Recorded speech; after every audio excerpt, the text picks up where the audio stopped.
Hey! Hi! Happy Easter, everyone. Hope you all had a fantastic Easter. Or if you're Orthodox, have a happy Easter next week. I know the Ortho bros will be here shitting on me. It's Easter to me, and I'm sort of, at this point, kind of non denominational Christian. Anyways, I hope you had a good one. I did. Welcome to the Normal America Show. Host robnoerr. Still wearing my Easter clothes for my dinners with my families. It was fun. I hope you all had as much fun as I did. Easter Bunny visited my son. He had a great time. The best gift he got, in my opinion, I played with it all day. I should have brought it upstairs. It's a ball that it's got lights all around the center of it, and it collapses like flat like a pancake. And it's like those old. We used to get them as kids. I don't know what you call them. They're like almost like half of a rubber ball, and then you flatten it on like a surface, and then it'll gradually pop up in the air. That's kind of what this ball does.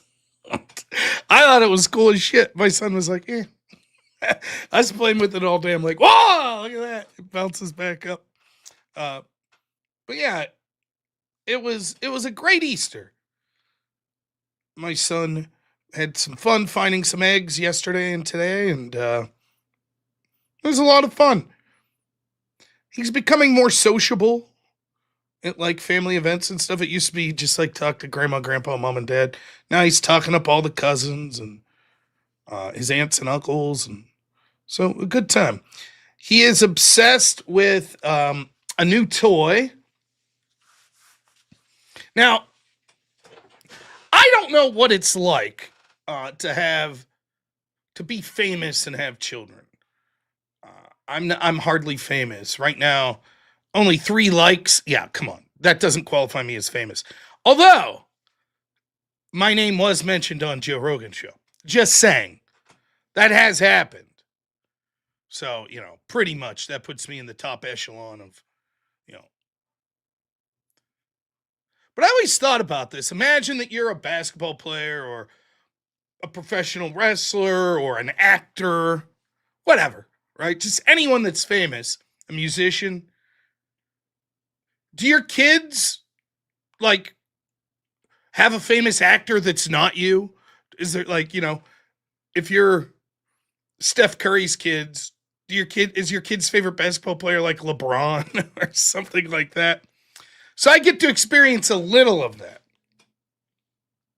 Because my son has a favorite YouTuber, and it ain't me. My son could care less about me streaming. He just says dad goes to work. That's it. That's all he cares about. He doesn't really like my videos, which I don't blame him. Who would? So my son's favorite YouTuber is no, it's not Preston Plays. It is by a long shot. It's MrBeast. My son is a huge MrBeast fan. Absolutely loves MrBeast. Now, Andrew Wilson. No, it's not Andrew. Now, he doesn't watch like a lot of the MrBeast contests, like, oh, the streamer games. He ain't watching that.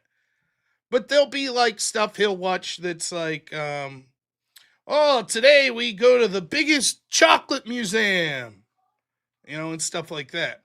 But it's not even that. It's not even that my son likes him the most. The reason my son likes him the most is because he has a line of toys. And he also sells like beef jerky and candy. Like there's MrBeast chocolate bars. But it's the toys. So my son had never watched a MrBeast video. But here's what happens. He goes to preschool, and the kids are allowed to bring in a couple of toys every day. My son always takes things like little dinosaurs or monster trucks and things like that.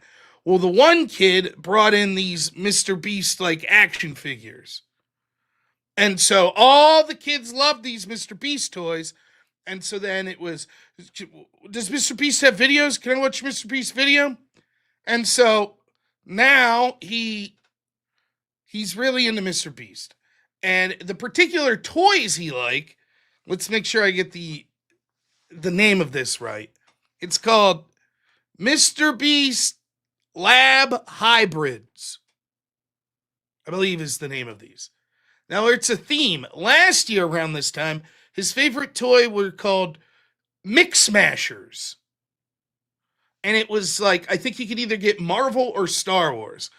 And it was like, just like, imagine you could just buy a Wolverine action figure, right? Except here is the deal with the Mix Smashers. All of their limbs and equipment was interchangeable. Now, I don't think my son's going to turn out woke. Thanks, though. So, like, Wolverine, you could take his hands off, and then if you buy the Spider-Man guy, you could put his Spider-Man hands on Wolverine.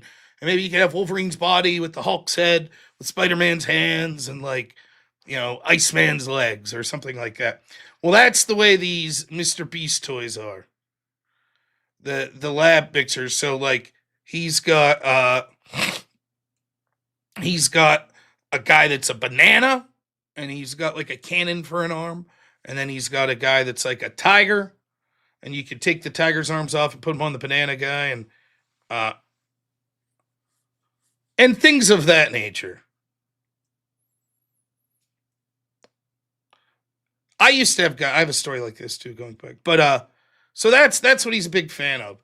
So what we decided to do is, like, we'd always ask him to do stuff around the, hey, pick up your toys and stuff, but we decided that we're going to give him an allowance. So like $20 a week if he like cleans up his toys every day and helps with the dishes and stuff. And then he wants to make sure that he gets like, I don't know how many of these toy sets there are, but he wants to, right now, that's what he wants to do. Yeah, it is. It's like Banana Mega Man. So, when I was young, I remember this, vividly. When I was young, my mom, well, I was like maybe 11 to 13, somewhere in that range. And my mom leaves the house, and I had a brother that was 2 years younger than me. And she would always tell us, like, don't be throwing balls and stuff in the house. And she had this nice lamp that she liked. And of course, as soon as she leaves, I'm being a Peter, like throwing a tennis ball or something. And I hit this lamp and I smash it. I felt bad, but what are you going to do, right? So my mom gets home and I'm like, I smashed your lamp. And my mom just real calmly, I can tell she's super pissed because she probably told me 100 times, don't throw the ball in the house. Don't throw the ball in the house. Don't throw the ball in the house. So I had this big toy chest. I collected, I had like He-Man action figures and X-Men. And I'll never forget it. She just like calmly walks up to my toy chest and she picks out the first guy she sees. And the action figure was of the X-Men character Apocalypse. And she just picks him up and she rips his arms off. And it's like, there, how do you like it when your stuff gets broken? And she walked away. And what I never had the heart to tell her until years later was he had removable arms. So Apocalypse is kind of a shapeshifter. So that particular action figure, you pull his arms off and then put like a gun and a saw blade arm on. So my mom ended up just removing arms that were already detachable. So, ha! How about that, Mom? I learned nothing. My action figure was easily replaceable. Your priceless lamp that your aunt gave you, garbage. How do you like that, Mom? Good night, Phil. Have a good one, man. That's right, I win. How about that, Mom? Your unconventional parenting, whoop, down the drain on that one.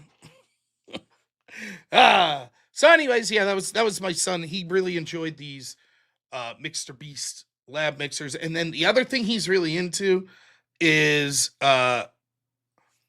he calls them clickety clack toys. They're 3D printed toys. They're like these like dragons and stuff. So this Easter they had their dragon eggs.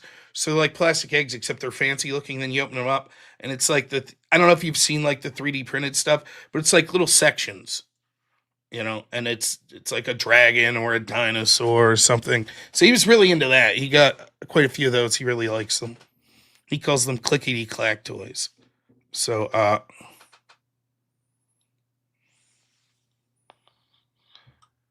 it's fun. He likes that stuff, and I kind of like he's still at the age where it's not like electronics. You know, I feel like 3 or 4 years from now, it's going to be like, Dad, get me the new PlayStation. You know, and right now it's still, I like this action figure, or I want to go to the movies. So it's still nice. I like it. He still likes going through like books. Like if we go to Ollie's or Walmart, he likes going through kids books. And I like that. You know? So yeah, good stuff. Anyways, it was a fine Easter for me. I really enjoyed myself, and it's always great to think of what that day means and spend it with family. So a good time. My parents, I got to have dinner with earlier in the week, and my brother, and then so this yesterday and today was more my wife's family. And yesterday I was at my it sort of doubled as an Easter, plus I have a niece that turned 1 year old, and she had quite the happening birthday party, man. She was really, really, really infatuated with, instead of a birthday cake, they got her a cupcake, and like the candle in front of her, like the flame was just, she was just like, I love watching kids figure out. You want to hear something that like my son figured out today? He's 5. By the way, preemptively, I don't care if my son's ahead or behind on things. So sometimes when you tell stories about your kids and stuff, people be like, "Oh, well, that's stupid. Why'd you do that?" Or "Your kid should have been doing that for years," or something like that. I just don't care. I don't care about any of that. But so maybe you'll think my son should have realized this years ago. I was talking to him, and it just hit him for the first time how words could have different meaning. Because I was like, "You see?" And he's like, "Where's the sea?" And I was like, "No, you see, like with your eyes." And he's like, "Oh yeah. Hey, wait, that's the same as the word for like the water." And I was like, "Yeah. And also the letter C." And he was like thinking of like like I is me and I is eyeball. And I was like, and wait until you find out I also means yes if like a salty sea captain says it. I just find it really interesting, like things that we just sort of take for granted, to watch kids sort of learn in real time. Like, oh yeah, like it's, to me that's very interesting. I just love watching him figure stuff out like that. So he was coming up with all kinds of words. The word pea, like pea's one of the things to do when you gotta go to the bathroom. Plus, it's a vegetable you can eat. Plus, it's a letter of the alphabet. I'm like, yeah, got it. You know, yeah, and he is definitely going to be a pun type kid. So so yeah, that was my weekend. It was a lot of fun. I hope you all had fun as well. Of course, one brief thing, had a little bit of political discussion at family lunch today. There's some people in Courtney's family that are staunch like anti-Trump Republicans.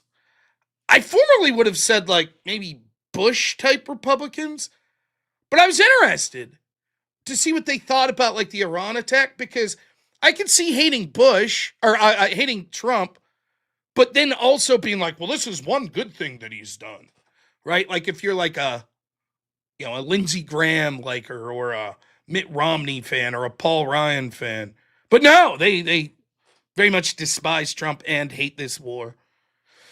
So that was interesting to talk about that. And then there was some local stuff going along. Big story where I'm at. In fact, I'll bring it up here in a minute.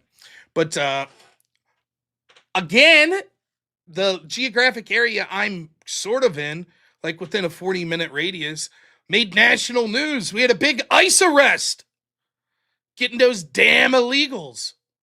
So we'll talk a little about that. We'll talk about this soldier that was down, some of Trump's rhetoric about Iran. We'll talk about that. Of course, we have our I'm Speaking Now. Yes, that's right. We will be reading another chapter from the hit I'm Speaking Now. I chose to leave the price tag on. $2.99 at Ollie's. Best $3 I've ever spent. I'm Speaking Now. Black women share their truth in 101 stories of love, courage, and hope. Should be a banger today. I've decided we're going to go. I did look at the title, but I literally just opened and I thought it was humorous that I opened to chapter 69. And the title of tonight's selection, chapter 69, will be The Day I Got Pulled Over by a Cop for No Reason. So I thought, sounds like a hit to me. I haven't read it, so we'll see. We'll see how that goes. I think, can't wait. Should be riveting. Can't wait. So, but first we're going to read some super chats. Trying to get to our goal of $357 tonight. If we don't, then nothing happens at all. And I say, it's all right. I still had a lot of fun. I appreciate all of you. But I pretend like it's a big deal just so we have something to talk about. So, that's it. Super chats. AJC, $5. Thank you. Says Happy Easter, Neurons. Happy Easter to all of you, and thank you, man. John Smith says, only makes sense Rob wins verbal combat on Good Friday, but he did lose to Kim. Here's my apology super chat for the solo vote. I think that's funny. Like, I actually won verbal combat with 2 losses. Of course, both losses were people that solo judged or paid to eliminate me, but still. Victory, baby! And then John Smith, another 5, says, Rob is above our class now. 3 pairs of socks, $20 toys, and a button-up. He's living large, y'all. Whip night paid off. I figured as a verbal combat winner, I have to dress the part now. You notice everyone who wins that show wears button-downs. So Crates, $2 says, how about the Bucks? We may never lose again. I've yet to watch a game this year, but I've been watching highlights. So the Bucks swept Baltimore, and I believe that, in case you don't know what the hell we're talking about, the Pittsburgh Pirates, their nicknames the Buccaneers or the Bucks, they swept the Baltimore Orioles. Now, they don't play the Orioles a lot because the Orioles are American League and the Pirates are National League. But I believe the last time that the Pirates swept the Orioles, are you ready for this? 1893. Grover Cleveland was president the last time the Pittsburgh Pirates swept the Baltimore Orioles. So there you have it. We're making history, baby. Oh, there was a White Guys for Harris hat at Goodwill. Big mistake. My favorite hat ever, I found at Goodwill. It just said, the only thing scarier than a wrestler is his grandma. It was just a green hat with white letters that said that. And it was my all-time favorite hat. I used to wear it to the bar all the time when I was drinking. A tremendous, tremendous hat. Speaking of verbal combat, the tremendous host and moderator of Verbal Combat, Speakeasy gives 20. Thank you. Says I took the kids to see Mario this weekend on you and your wife's recommendation. Great pick. They loved it. Have a great stream. Thank you. Yeah, look, there's a lot of, first off, let me say this. I'm opinionated. You guys all know that, right? But, when it comes to things like movies, television, music, at the end of the day, you like what you like. I like some stuff that is abject bullshit. Like, I like watching Judge Judy. Now, I know most people would look at this and be like, same fucking thing every show. What are you doing? I like it. I watch chess videos. 90% of the world's population would be like, this is stupid. What are you doing? You're not even good at chess. Yes, I know. So, I've explained my theory on movies for kids is, did my kid have fun? And is the movie super woke? As long as it's not super woke and my kid liked it, good movie. Now, there's also, I'll say, how much enjoyment for an adult is this movie? And, I'll be honest, some of the stuff my kid likes, I don't care for as an adult. Other stuff, like he'll watch the old Disney movies like Lion King. I think the old animated Lion King or Aladdin, I think you could watch those as an adult, and they're fine movies. It's not, The Big Lebowski or anything, but they're fine. But when it came to Mario, like, I see all these people like, well, the plot was very thin, and it was basically just a bunch of callbacks, and yeah, but it was fun. I saw someone put it this way. It was like, on one hand, yes, there's not much deepness to the plot. There's not much to it. But on the other hand, there's not much room for wokeness.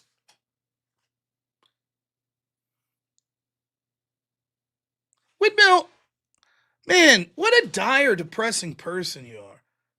Everybody's woke. Everybody's woke.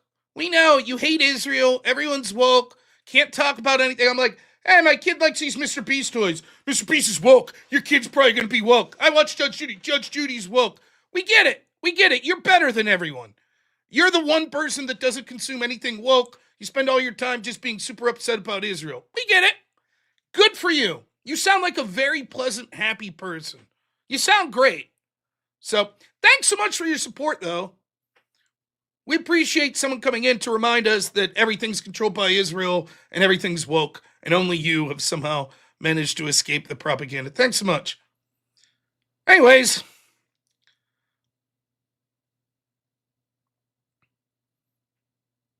I liked the Mario movie. Myself, thought it was pretty good. So, if you have a kid, I think you'll be fine to take him to the Mario movie. The only thing I guess that you could, from the whole thing is, I guess you could say that, like, Princess Peach and, what's the other girl? Rosalina? They're badass in it, but I didn't find it too ridiculous. In my opinion. Yeah, the Yoshi stuff was real thin, wasn't it? Like, spoiler for the beginning of the Mario movie. And like the first 5 minutes they meet Yoshi, and it's just like, yeah, wait until she finds out we like Seinfeld, right?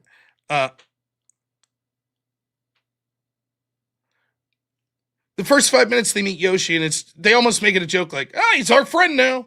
And that's it. That's as deep as it goes. And then Yoshi's with them the rest of the movie. Yeah, Seinfeld's probably the best sitcom of all time, in my opinion. All right, more super chats.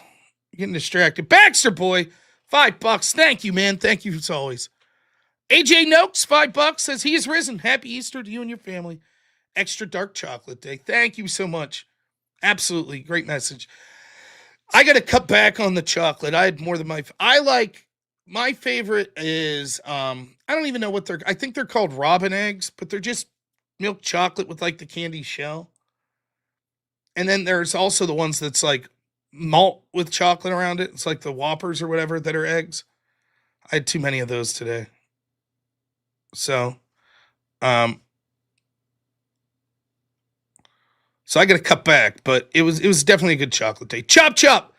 5 months and loving it. Thank you, my friend. Really appreciate it. Caleb, $2 says happy Easter, North family. Mods in chat. Thank you. Big T for patriarchy. $7 says I expect the dad life you emulate. Much love, Rob. Thank you, man. I appreciate it. And then Chop Chop, $50. Thank you. Says let's effing go.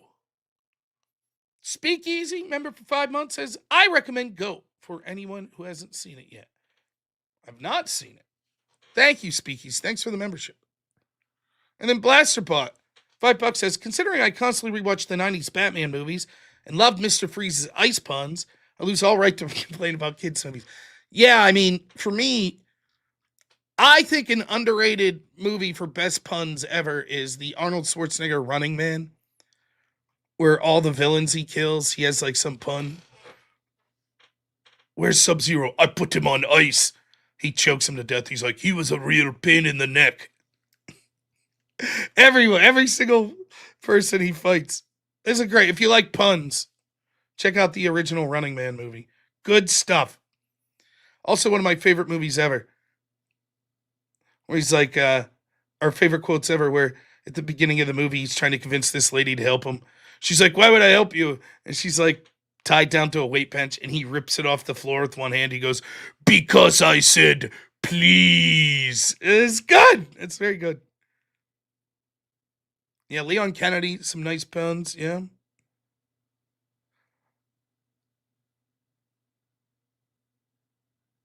Nothing but trouble. I've seen it. I can't recall who's in it right now, though. All right, let's start the show. 27 minutes in. First off, might as well discuss the elephant in the room. I am fat. No, not that elephant. I am well aware, as several people have DM'd me, that apparently there was trouble in paradise For those of you that don't know, well, I think he doesn't know the power of the panelverse. oh shit! Not the panelverse! Oh no! Not the fucking panelverse! Beware the panelverse! He doesn't run afoul of the panelverse!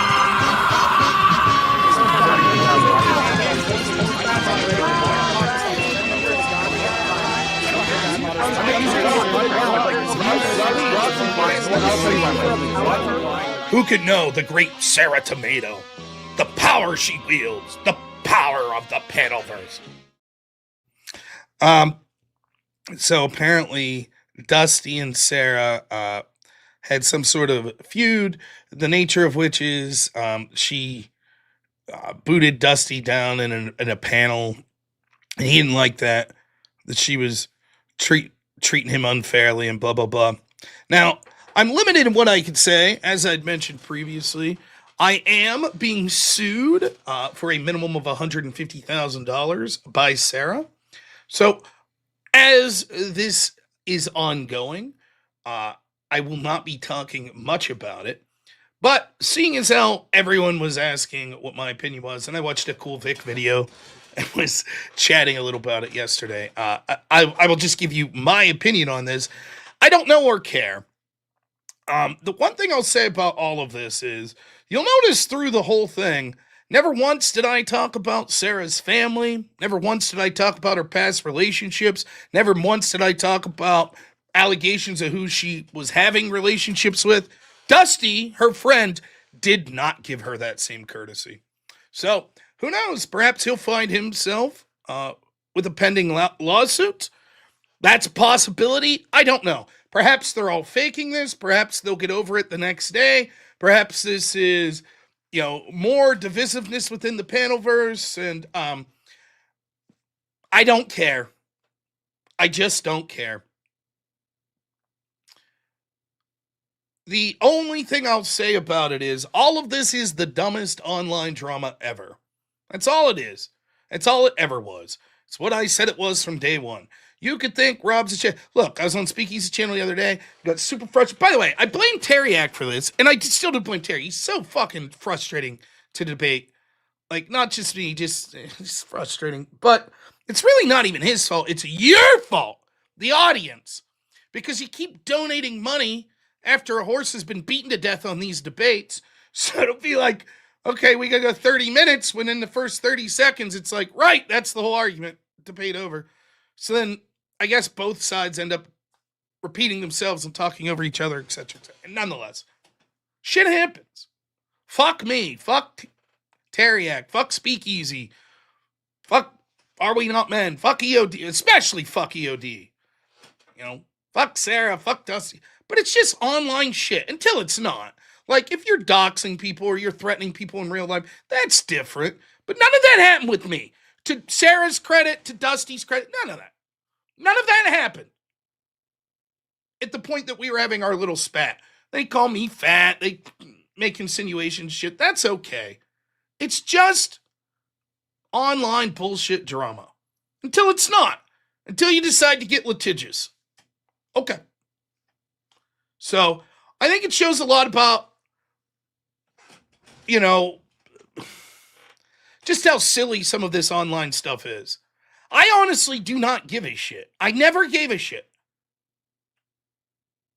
The line that I heard was, from people when I had my falling out with Sarah was, you're going to see she's more talented than you. She's more talented than Andrew. She's going to take off. Cool. Stuff happens. I guess I could have invested in Bitcoin in the first year too, and I didn't. And I guess you could say, shucks. Maybe it still happens. Maybe Sarah becomes the next Joe Rogan. Okay. Shit happens. Here's Terriac. What's up, my man? I would still debate you, Terriac. I was just frustrated and half asleep by the end of the night. And you are frustrating as shit to debate, but anyways, it's just a long way of saying I did not give a shit what happened with her channel. And, I'd said repeatedly on my channel, hey, I'm not getting personal like her personal life. She seems like a good mother. I'm not going to, it's not like I want her destitute or anything like that. But and I'm not saying that I want her destitute, but that has changed. Being brought up in this lawsuit to me, it is no longer just, hey, it's just petty internet drama. To me, that is, that's different.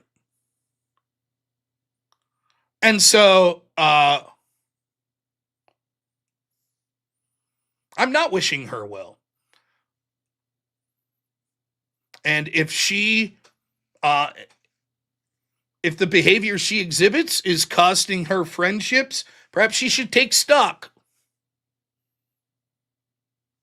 Is how I feel. And say, well, what is the reasoning for this? But it's very funny to see the same sort of stuff I was saying now being brought up by Dusty, and the same stuff, the stuff I was saying about Sarah, and the stuff I was saying about Dusty now being brought up about Sarah. Okay.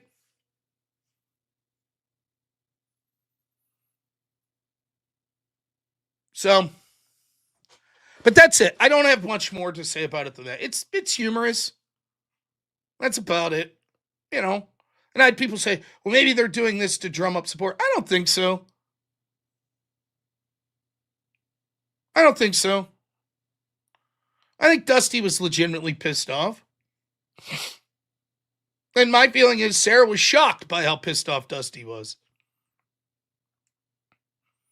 And all it was, in case you missed it, was she had a guest on, and Dusty was arguing with the guest. And to be fair, I thought the guest was being a little dramatic. Now, Sarah then tells Dusty, leave him finish, and Dusty starts to be a little over the top, like with insults and stuff. You tell he's a little pissed off. But again, I thought the guest, his name was T-Jump, I didn't know him, was being a little dramatic. And then basically he was like, hey, I don't want to deal with this guy, so shut him up or I'm out. And she's like, Dusty, I'll send you to the back for a minute. And Dusty was pissed off. And so then he was just like, one of the things he said was that he thinks that Sarah's photo that's caused so much drama of her with the crucible coat was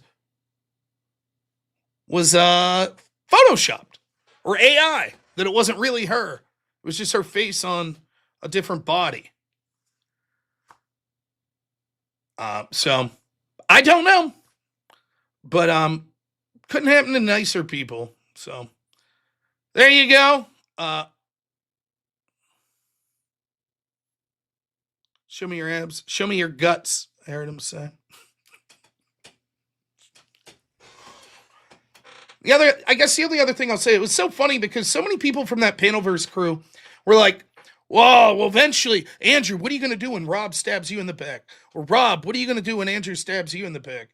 Like, I've said this before, but people don't realize Andrew and me have been friends for like damn near 5 years. Like ever since we first argued with each other on Politically Provoked. And then within like a month of that, we were on a panel together, and then we like exchanged numbers and we bullshit each other and we're friends. So we just didn't talk about it much publicly. It's just not who we are. And so, I had said at the time, I was like, the better question isn't what happens when me or Andrew have a falling out. It's what happens when you people have a falling out. That's the question.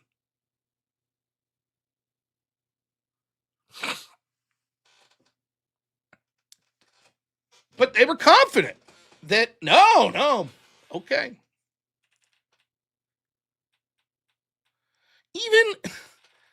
I should just shut up about it. Even this spat, like I watched some, I was eating some popcorn, chuckling to myself, watching it. Even they're monetizing it. Well, Sarah's blocked from my channel unless she pays $200. Well, like Sarah then told Dusty she'd show her abs if he personally paid her like $200. And it's like so much of it is, they're always trying to look for an angle. I think it's what, like, Dusty and his crew, they were making fun of me when I gave the analogy where I was like, look, at the time I worked for the Crucible, and I said, if Andrew asked me, like, hey man, we really need you to fly up to Alaska to this bakery and get a cookie and come down, as long as I'm being paid, I'd be like, okay, well, I give a shit. And he's like, oh, that's silly. It's like he doesn't know what it's like to be a good employee or a good friend to someone. Like, they don't understand it. Yeah, but Andrew's thing was different. Andrew wasn't friends with Sarah. Dusty and Sarah are supposedly friends. If me and Andrew have a falling out, we're not going to monetize it.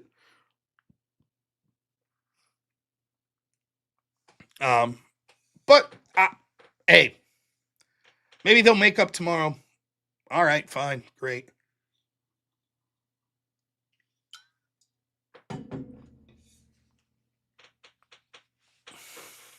So, there you go.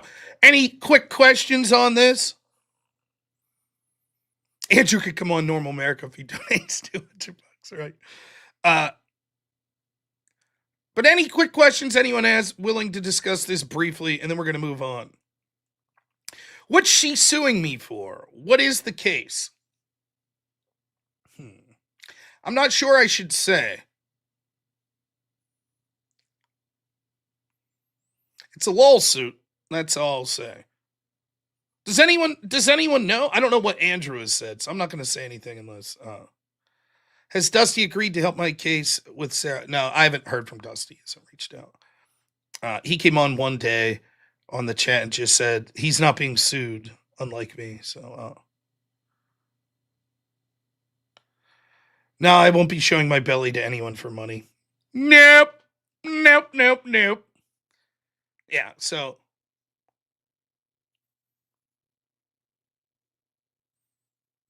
It is, I'll say it's a lawsuit. I think I could say this. I'd never met Sarah in person, so it's over words. It's not like I was accused of keying a car or any shit like that. So. But more will be revealed as we get further in with it. It's all right, John Castle. You weren't right. At least what I saw you say. You said that I said in the one debate that anything was punishment, or any punishment was torture. And that was the exact inverse of what was said. That was what my opponent had said. And that was not true. I didn't say that.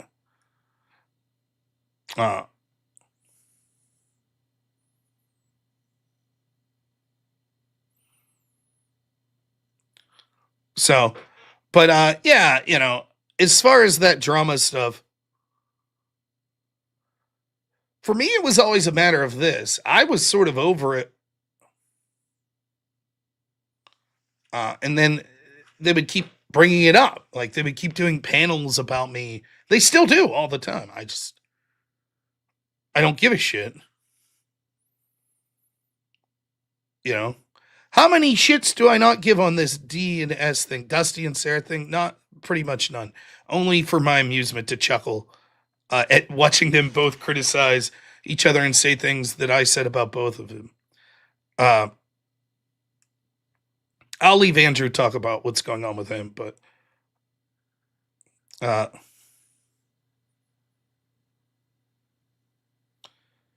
no, any punishment is not torture. You want to debate that any punishment is torture. That's what you want to do. That's your argument? I didn't concede it. I said if that's his point, it's an absurdity. It shows that his definition is poor. It's fine. You don't need to apologize at all. Yeah, you're going to get wrecked in that debate. If punishment literally equals torture, then the word loses all meaning. We couldn't have codes against torture if any punishment. I told my kid, that's it. You have to go to bed early. That's torture. Nonsense. That's just nonsense stupidity.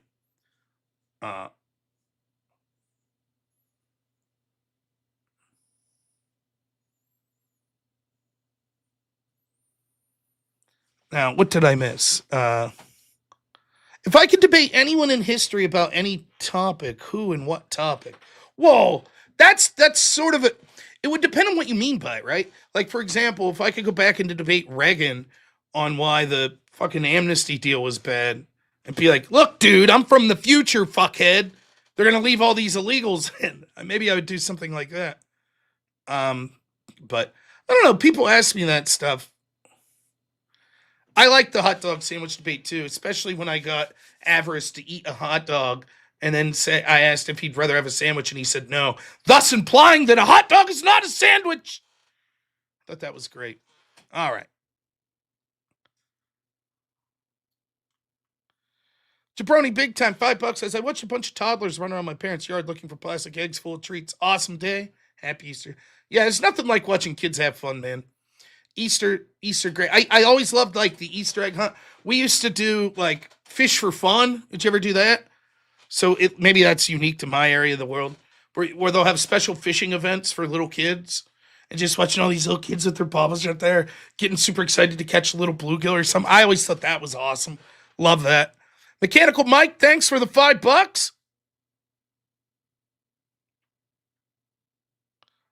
Oh, and Speakeasy says, Rob, when you have a second, take your headphones off and move your mic for a second so I can get a screenshot for your VK. Do you want the hat on or off? Are you still there, Speakeasy? We'll do both. All right, so here's hat on. Let's give several poses. Oh, yeah.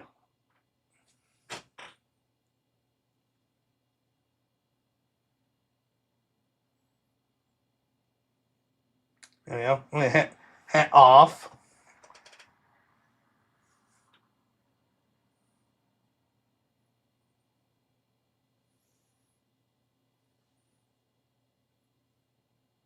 Yeah, what do you think? Move the mic further away? People are animals. It's covering my arm.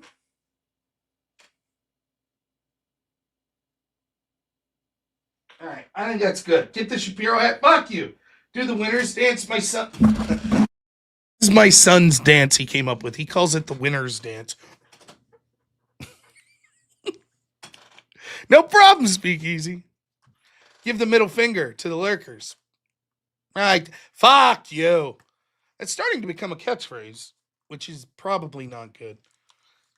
What's your dad do for work? He plays whip songs and yells, fuck you, on YouTube. That's great. Am I going to live stream the court case, says Warman over on Rumble? Probably not. I would, without going too much into my pending lawsuit against me, I would be shocked if it makes it to court. But I am certainly willing.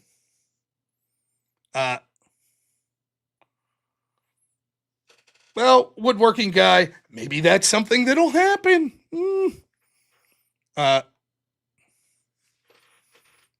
He's going to choose the sad face one. He asked me, but I'll ask you guys, what Mortal Kombat character do you think would best represent me?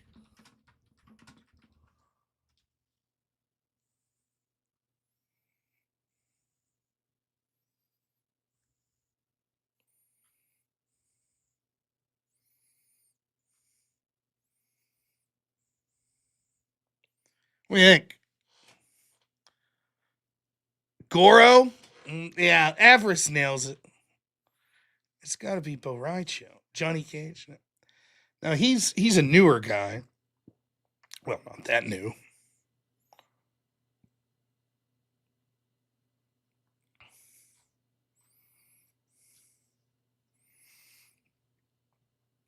This guy. That's basically me. Fat drunk guy. I'll take it. He does shockingly have more hair than me. Blanca's not Mortal Kombat. That's Street Fighter.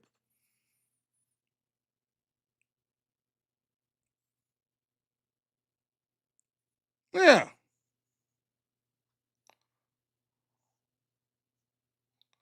I don't mind.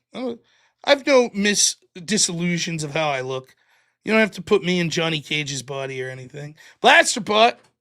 Whatever you get needs a whip for whip songs. Okay, we'll see. That's not bad. You have to tell Speakeasy, give him a whip. Dulcim also not Mortal Kombat. Ah, you people. It's like you're not nerdy enough. I could be Zangief if we were doing Street Fighter or E Honda. He's a big fat guy. Ooh, Reptile if we're not doing looks. Chameleon like versatile debate topic range. Yeah, thank you. We're offended. You're offended. Thanks so much. Says the sandwich hot dog debate was lopsided. How about that, Avarice? What do you think of that? Said it should have been me and him.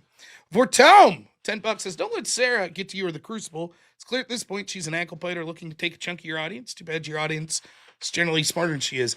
The lawsuit thing literally does not bother me in the least bit. It's sort of a humorous talking point for my wife and me.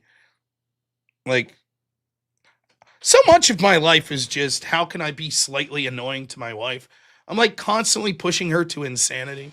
So now it'll be something like, hey, did you get those packages out of the car I asked? I'd be like, well, you gonna sue me? You get litigious here? My only regret about the whole lawsuit is that we can't do it on like Judge Judy. That would be peak. If we go on Judge Judy and hammer it out, I'd be game. That's what I want. And listen, far be it from me to try to help Sarah out at this point, but come on, you'll get eyeballs, help you monetize, you know? Wouldn't that be great? On Judge Judy? I think it'd be great. Unfortunately, I think that the lawsuit's worth, it's a far higher amount than what's allowed on Judge Judy. Shame. Oh, yeah, it's for time. I'm not going to talk. I don't believe there would be any legal theory in which they could ban me from streaming.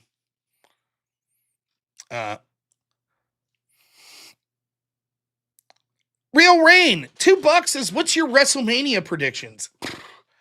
I'll be honest, I have not watched wrestling in probably over a year. I'll see little snippets, so I don't even know. It's going to be Randy Orton is facing... Wait, it's... CM Punk's facing Roman Reigns, right? I think that's one of the matches. And I think Randy Orton's facing maybe Cody Rhodes. I don't know. So I don't even know the matches, so it's hard to give the predictions.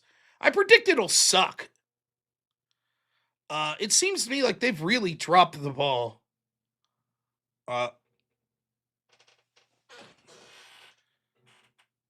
Danhausen, I'm aware of Danhausen, and he looks humorous.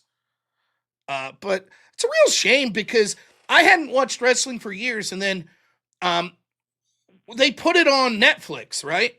And I was still working at my job with my adult with disabilities, and he kind of got out of Netflix. He would get in a routine, or got out of cable and got into Netflix. And he used to like wrestling back when he was younger. So we started watching it, and we got that WrestleMania where Cody Rhodes finally won the belt against Roman Reigns.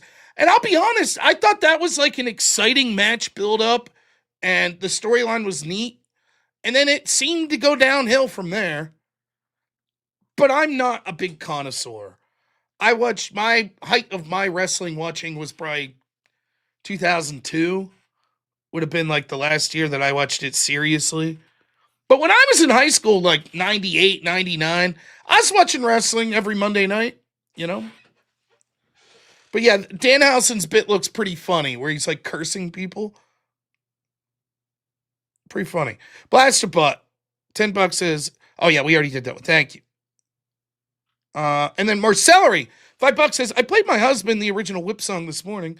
Was happy to find he knew it. It was from Return of the King. Yeah. Where there's a whip, there's a way. Yes! Well, remember, $100 donation. You get a whip song tonight from the wheel. We'll see if we get there. All right. Topic 1 done. Unless anyone has anything else to say about Sarah and Dusty drama. Good luck to them. I don't know what to say. The panelverse shaken to its core. Infighting between Sarah and Dusty. Triple A. I do like the angle. So I like the angle of what's his name? Americano. Basically, tell me, for those that watch wrestling, let me know if I got this right. Right? So you had this wrestler, Chad Gable, who's sort of like an annoying Kurt Angle type guy. Like, I think he's an Olympic wrestler type guy, right?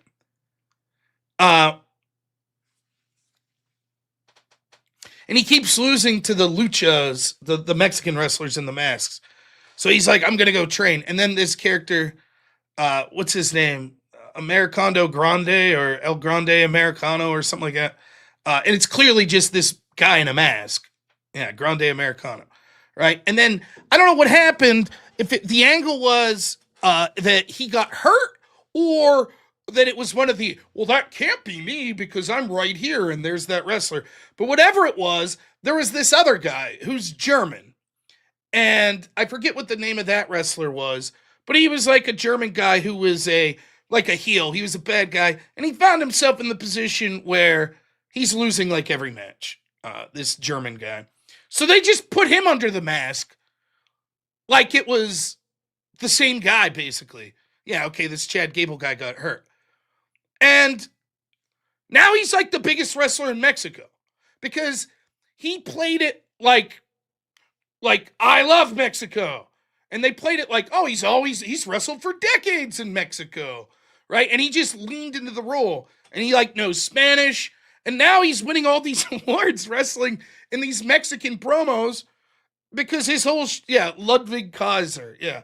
And his whole gimmick is basically like, I love the Mexican people and Mexican wrestling's like the best form of wrestling.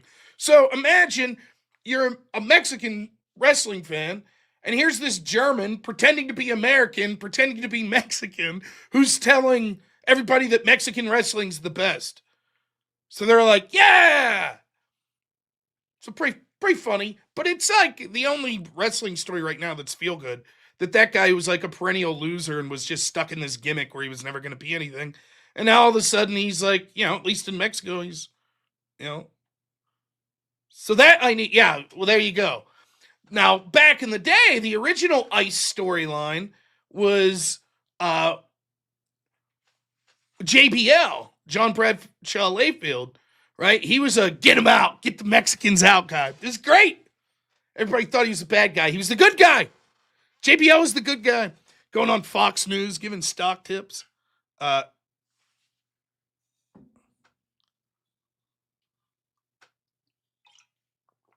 But I'm losing half my audience talking about wrestling, so the half that sucks.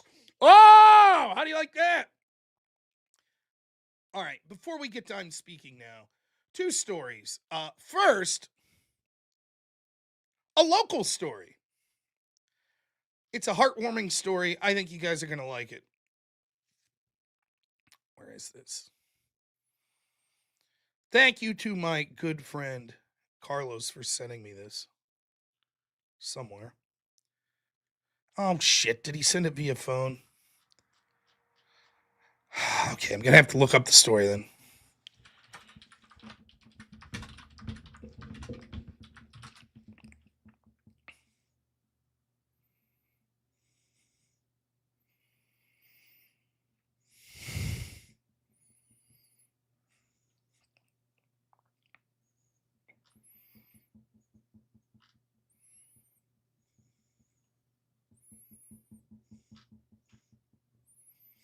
Now, this is an adjacent county to me, so I don't live here, but it's a town I've been to many times. ICE agents arrest 13 people at Armstrong County Driver's License Center. This was April 4th. Federal agents arrested more than a dozen people at Armstrong County Driver's License Center on Friday. In a statement provided to Channel 11, a DHS spokesman says ICE responded to calls from the East Franklin Police Department after concerned citizens, thank you citizens of Kittanning, reported an abnormally large amount of individuals outside the PennDOT driving license center in Katanning, Pennsylvania. ICE arrested 13 illegal aliens from countries including Uzbekistan, Kyrgyzstan, Turkmenistan, the spokesman says. One person allegedly resisted arrest and assaulted an officer.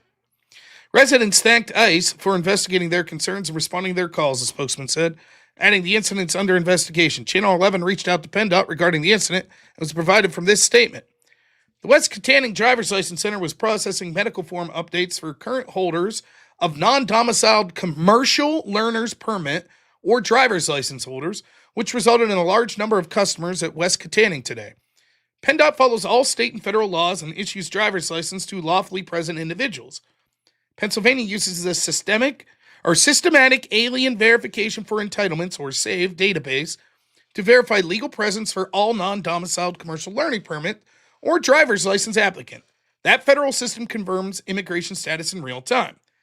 For non-domiciled commercial learners permits and driver's license, we remain under a pause of issuing those documents as directed by the United States Department of Transportation's Federal Motor Carrier Safety Administration, or FMCS or SCA. Per the direction of them, no non-domiciled commercial learner permit or driver's license were issued or reissued. PennDOT remains steadfast in following state and federal law. There's no activity or transaction occurring at West Katanning or elsewhere that violates the law. What a feel-good story. I'm so happy that my area is doing their part. So these are people trying to renew their CDLs. Illegals trying to renew their commercial driver's license. So I say great. Now, this is anecdotal, but I see where I'm at, there is a CDL training center right down the road. And I have seen more than I have before, but maybe it's because I'm looking, local people taking their CDL training courses. Now, the people I know in the trucking industry, and I know many of them, my wife's stepfather is, he drives oversized loads, and I know a lot of truckers. It's been tough sledding for them. They notice that more and more people getting CDLs can't speak English, weren't born in the United States. The rules aren't enforced upon those people as much as they are against the people that are citizens that are trying to be drivers. And because so many of these drivers, what was it we were reading the other day? It was like they estimate 200,000 immigrants have lost their CDLs since Trump took over. Yeah, that's 200,000 jobs that could have been going to American truckers.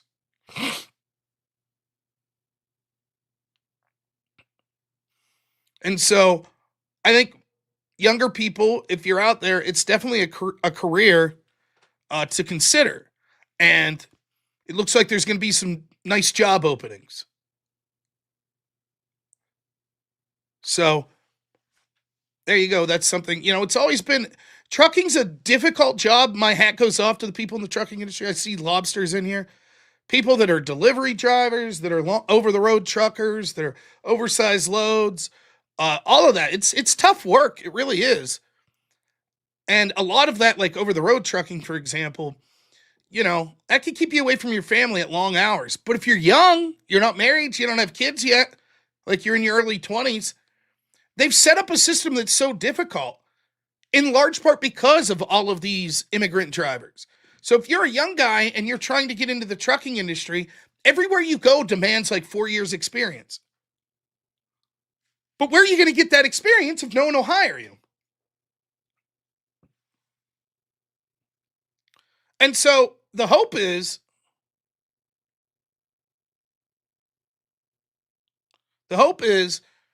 this sort of thing will re-inspire, like, prioritizing American truckers and treating them with respect and increasing their wages, which hopefully does happen. But man, the stories are just crazy. So, hey, I'm happy that we saw it here in my local area. Look, I don't know what it's like where you guys live, but where I live, it's the type of situation where you're going to have dozens of people calling ICE if they see what they think are a bunch of illegal immigrants. So, good work. And I'm not so sure what the claim is with PennDOT there. If there's an implication that they were doing something wrong, I can't tell. Was it that they tried to renew this and PennDOT was like, no, there's a freeze, and then ICE showed up? Or was PennDOT trying to process them, and then all of a sudden ICE showed up? We shall see, I guess. But I'm glad that it didn't happen. John Castle, what's up? $2 says torture and punishment is obviously subjective. So are apologies. Thanks so much for the $2. Bobby C, $5 says, I do remember the JBL versus Eddie Guerrero feud. Peak entertainment. Rip Eddie. Yeah, Eddie was one of the best. Great. So funny and just amazing. See, the boomer, that 90s boomer gets it over on Rumble. I'm laughing in your face pose. Like the Andrew at the end of the cartoon, like, I don't have a good face like that. I don't get to laugh in people's face that often, I guess. Navy Baby Bree, $5 says, that's a trucker's trilemma. 4 years experience needed, yet no one will give you the chance to get the experience. Yep. Crazy. So there was that. But I'll tell you this much, man. I have nothing but respect for blue collar workers and truckers, especially, or a group of people that I got to know. They're fucking great dudes, man. And it's dangerous work. I can't tell you how many times I've talked to my father-in-law and he'll be like, man, another bad wreck on like Interstate 79 or something like that. And, you know, you'll be out there on those roads in the winter. It's tough. So my hat goes off to the truckers and all the blue-collar workers out there. And back when I could do the call-in show, which don't worry, we're gonna try to get some stuff done here. And hopefully bring back the daytime shows. One of the things I was most proud of is how many people in blue-collar jobs, especially truck drivers, would call in or watch my show. I'm really proud of that.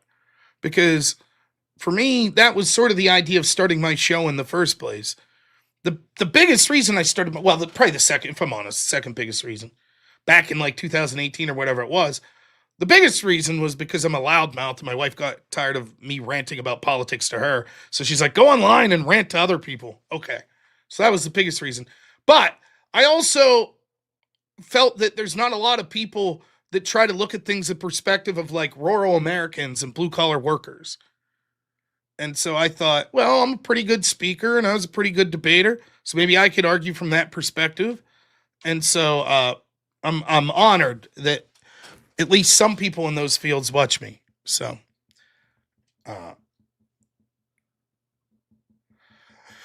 then of course, the other story to talk about today is Trump, right? Everything Trumpy stuff. So, sort of a weird weekend. You had all these people all weekend, like all the left-wing, the Krasentine types account, that were like, Trump hasn't been heard of since Wednesday. Is he at Walter Reed Hospital? Something must have happened. Basically praying that something happened to Trump. You can see it's palpable. And I guess I'm not surprised by that. I'm not even going to sit here and be like, that's ridiculous. Like, whatever. We all know the score. And by the way, let me defend them a little. Mueller, who sucked, just died, and Trump was like, good, I'm glad he's dead. So if Trump died in office tomorrow, would I be shocked that half the country would be like, good, I'm glad he's dead? No. The Charlie Kirk stuff was worse because there's not a lot of stuff to dislike about him anywhere near the level of Trump, but it doesn't matter. Anyways. You know, Real Rain, thanks so much. $5 says, do I think non-Americans have the right to talk about American issues? Why not? Of course. I talk about issues in the United Kingdom. I talk about issues in Canada, issues in Australia. Sure. There's a level. There's people that pretend to be American and pretend that like they're voting a certain way or something. And that's bullshit, you know. But I don't have a problem if someone wants to say, if I'm having a debate, like for example, Trump versus Kamala, and it's someone who's British, I doubt I'd even bring it up. I'd just be like, whatever, you can have an opinion, you know. Wicked Wally, $5 says, what they need is trucker instructor maxing. New truckers become instructors for 4 years, instructing new truckers on how to truck for experience. Nice. Truckers are like Super Saiyans. Like the closer they get to near-death accidents, the more they power up. So, just let them go. They'll be fine. Anyways, so, but the thing that was the funniest about this whole like Trump's and Walter Reed, we haven't heard from him since Wednesday. The shamelessness of these people. They basically had fucking Joe Biden locked in a closet for 4 years. And now they're out there like, we haven't heard from Trump 24 hours. Oh my God, what's happening? Like, where was that curiosity?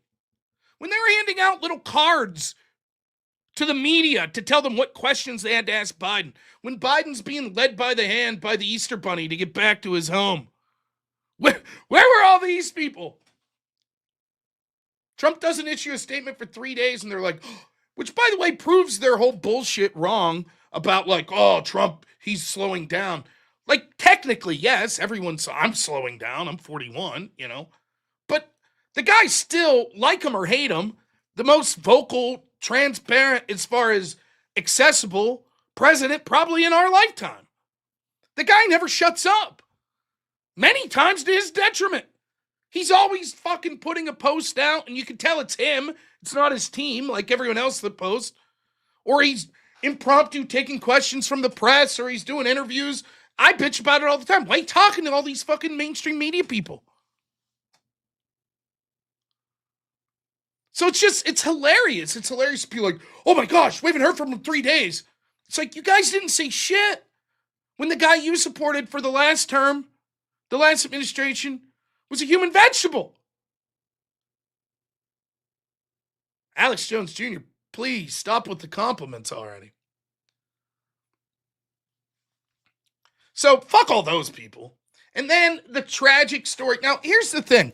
Anytime you hear about an individual situation going in an ongoing conflict, I never know what to think. And I'm not going to sit here, and it's the same every time. It's the same with all the stories that were coming out of Ukraine, the ghost of Kiev and all this stuff. Maybe, maybe not. The best I could do is use my gut feeling and look at the story and see what can happen. It's so damn frustrating, though. Like, you'll see footage, it'll be like, Iran tonight. It'll just be footage of a skyline, a missile hits. And then someone else will be like, that's footage from Israel 6 years ago. How do I know the truth?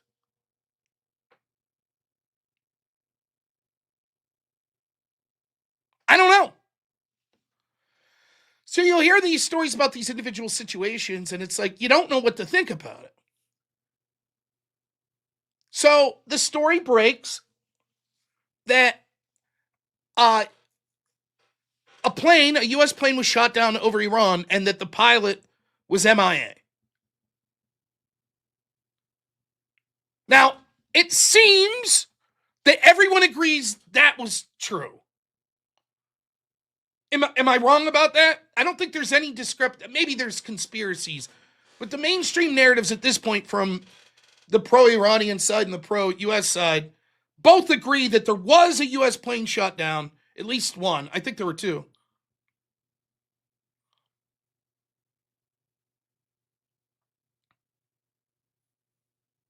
Planes aren't even real. They were hologram. But I think we could all but accept that at least is the confirmed. Then the question is, what happened to this particular pilot? So the news was all over the place this weekend. He had been captured. He had been killed. He was being tortured. He had been rescued. The official U.S. story at this point is that the plane went down. The pilot safely landed.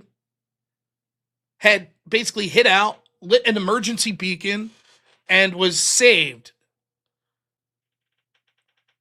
through some special forces, I think, that landed, and some air support. So no loss of U.S. life in this incident. 2 vehicles downed.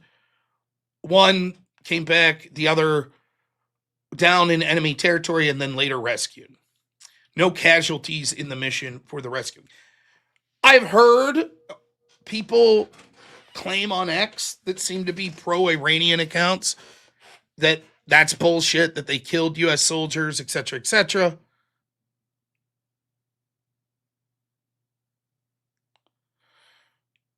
I don't know. If the story, I'll say this though. It was obvious that there were so many people that were cheering for it to go wrong. There were people that hate Trump that were hoping that this pilot was killed or was captured or was being tortured. I didn't like Joe Biden. I didn't like Barack Obama. I did not like George W. Bush. I didn't like their military entanglements. And yet, never once was I cheering for any U.S. service member to be harmed or lose their life. And to the extent that a U.S. service member was captured or downed in enemy territory, I would have wanted any of those administrations, despite my dislike, to get those people back. And I would have prayed for their safety.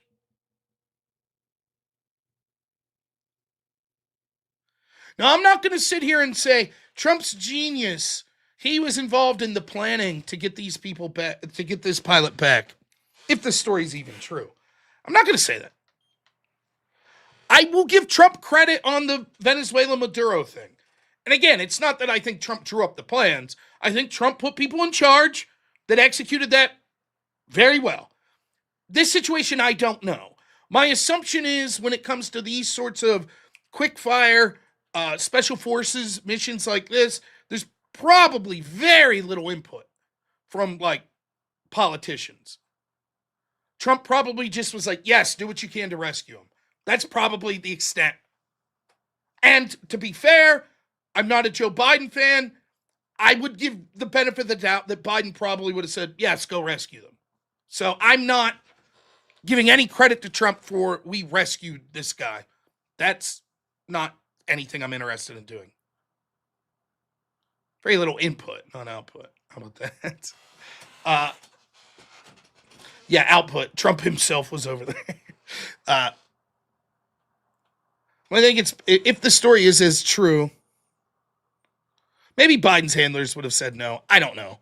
Nonetheless, I stand by it.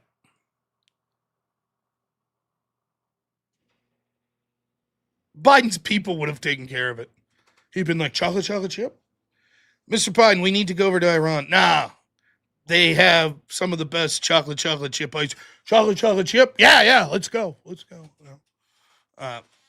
I'm going back to bed. Someone wake me up when my ice cream's here. But it's a bit fucked up to see how many people, and look, I'm going to call it as I see it. It's worse on the left. Is it true that there would have been people cheering for service members to die like at Abbey Gate with Biden's Afghan pullout? Sure, but far less. I didn't see much of that. I didn't see much of that at all.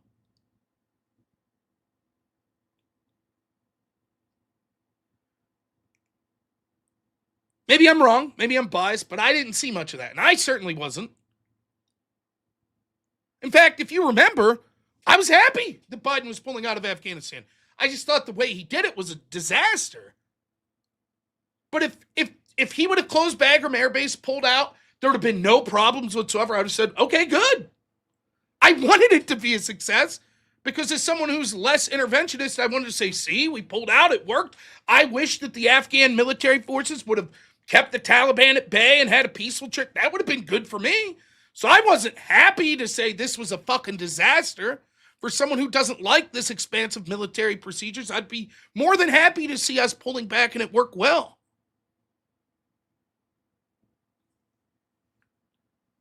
So it's fucked up to me to see this. And you can tell there are people that are disappointed, like, that we apparently, and it still might be bullshit, but apparently got this pilot back.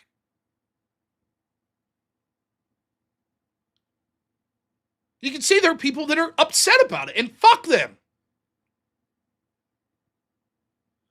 And you can see there are people that are upset that Trump's not dying at Walter Reed.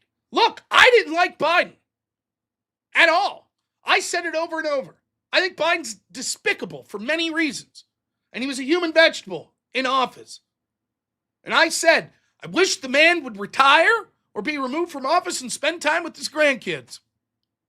I'd have been mortified if he would have been assassinated or you know, people die of natural causes when they're that old. Don't get me wrong, but I would have been happy, especially, I mean, even for a practical purpose. Then we would have had President Kamala Harris. Like, what the fuck, you know? But you get the point. Even beyond that, that's not in me. That's not what I'm wishing. And so it's always funny. Now, on the other hand, I get what those people, fuck Trump. He celebrated Mueller dying. I get it.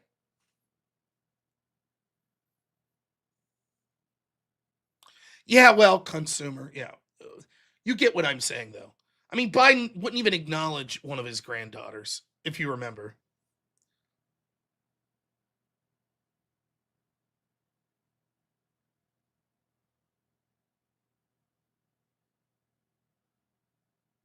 Now we have, Trump says this today, and this is a whole new can of worms. And it's just, everybody's just a disingenuous prick anymore. I just don't get it. Look, I'm not so, like, listen, I'm really, before I show this, let me say this. Sometimes I'm ashamed of myself. Well, actually, I'm ashamed of myself all the time. I'm ashamed that I'm not a better husband, that I'm not a better father, that I'm not a better Christian, that I'm a fat shithead that needs to lose weight. There's all sorts of other stuff I need to do more. But one of the things that I need to do better on this channel is I used to be a researching motherfucker. I really was. And that's because the job I had a lot of downtime. So I'd do shit like, I'd read the Mueller report. I'd read 1,000 pages of deposition in a trial. And I don't really do that as much anymore. And so a lot of stuff, I'm just like, I have a surface level take on, and maybe it's not the best. Now I think I do good, but a lot of people, what they want's like, pick a side, stay in that lane, and then have deep takes on it. So they want you to be like, let me give you the take of who really killed Charlie Kirk. Or they want you to be like, go through it meticulously and debunk all of that shit.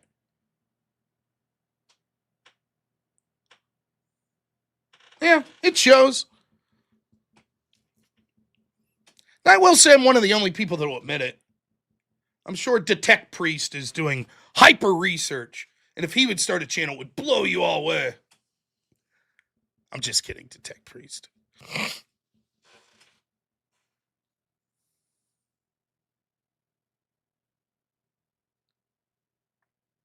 So, when it comes to, like, I don't really, the shit that I do focus and dive more on is more like domestic stuff. And everybody wants to do the deep dive on Israel and Palestine and how evil they are. And my stance is just sort of like, fuck them both. Let's get out of the region.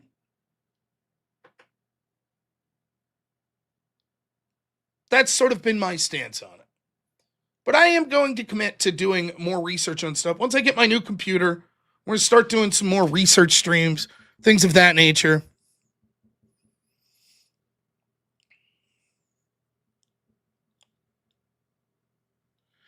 But so many of the people that are like big commentators on this, I'm just so tired of like the disingenuous bullshit on it. So like, I'm going to show you this quote that Trump had today. And I'm going to tell you some of the takes. Right? So here's the quote.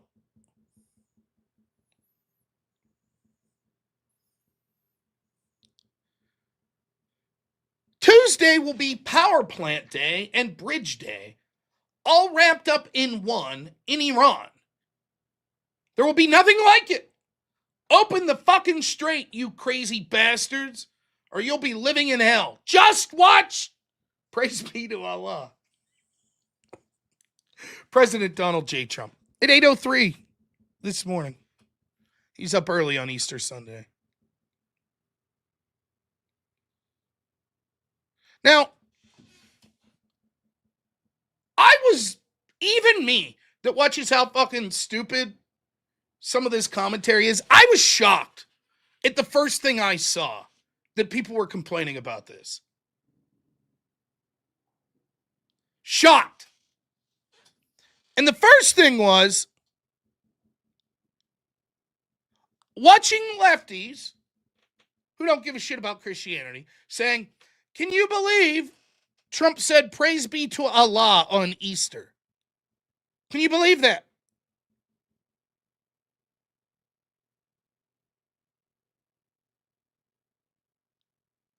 Donald Trump coming out as a Muslim sympathizer.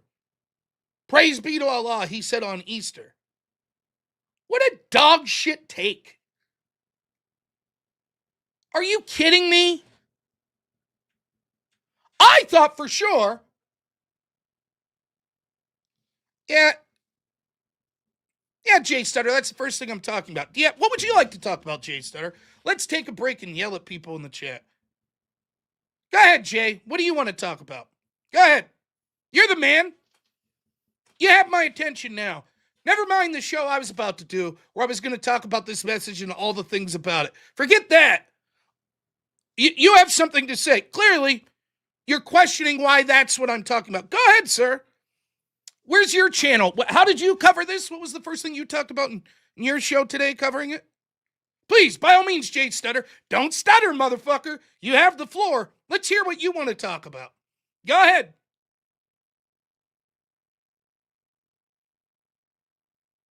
Right? You got a lot to say. Go ahead.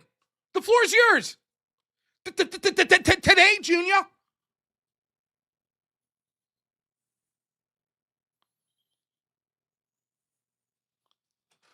Let's talk about Hassan's actually being called out. Hassan! That's what you want to talk about. That's it. That's what you interrupted me for. To talk about Hassan Piker. That was the big issue. You stupid motherfucker. That's it? That's what you think's important. Hassan fucking Piker. You fucking idiot. You moron. How dare you waste my time, you fucking piece of shit. Hassan. What a fucking loser you are. Go back to stuttering, you stupid fuck.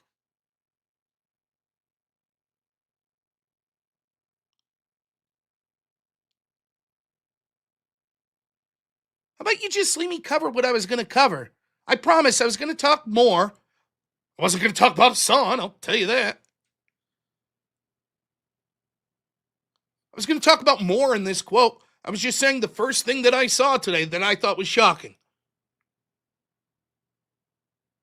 That's all. But you were, I can't believe this is what you're talking about. Well, that's fine. You can be a first-time chatter talking shit. Holy shit. You didn't expect that, did you? Welcome to the show. Anyways, so when I read this, and it says, praise be to Allah, I thought one of the first things you'd see the lefty doing is like, oh, this fucking guy trolling Islam. Right? How dare he mock Islam by threatening to attack an Islamic nation and then saying praise be to Allah, which is what he's doing. But they tried to take it literally. And it's just so stupid. So now you have people on the left both saying Trump's insulting Islam and Trump was praising Islam on Easter. Where are all the Christians? It's just so dumb. So fucking stupid. Trump is clearly not praising Islam here. If anything, he's saying, fuck you, Islam. So that was the first thing I saw. It was like, what a bunch of disingenuous bullshit. Next thing. Trump has clearly lost his mind. That's what Trump's lost his mind. He's lost his mind. I saw Democrat. That was the message that went out with like the Democratic politicians. They were all saying, maybe it's time to invoke the 25th. Trump's lost his mind.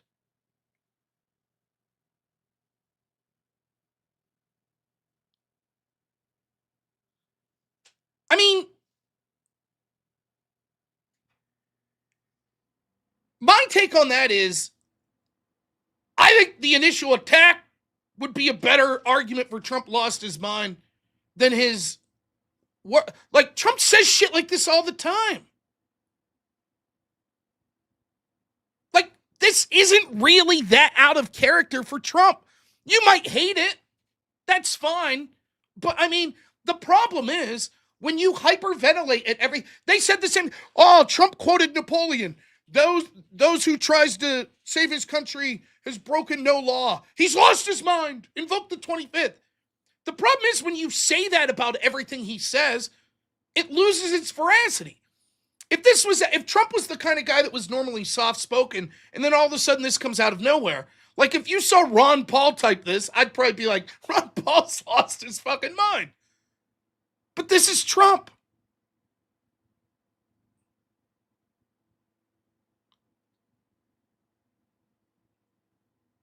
So the idea that this is like evident, he's finally gone crazy. No, I don't think so. I think this is how Trump talks. The next thing.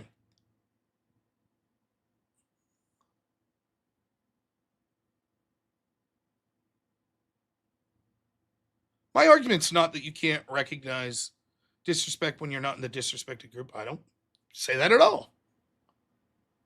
Where did I say that? I got a message. Who's messaging? Oh.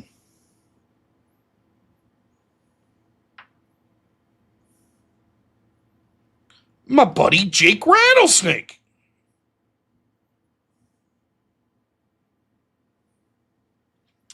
All right. No, I don't even. Seneca, I don't even know where you're saying that. With the praise be to Allah stuff? No, it's obvious that's what he's doing. I think I'll be doing the extravaganza again this week. You heard it here first. So look for me on the extravaganza, 6 p.m. Eastern tomorrow on the Crucible's Rumble channel. Should be fun.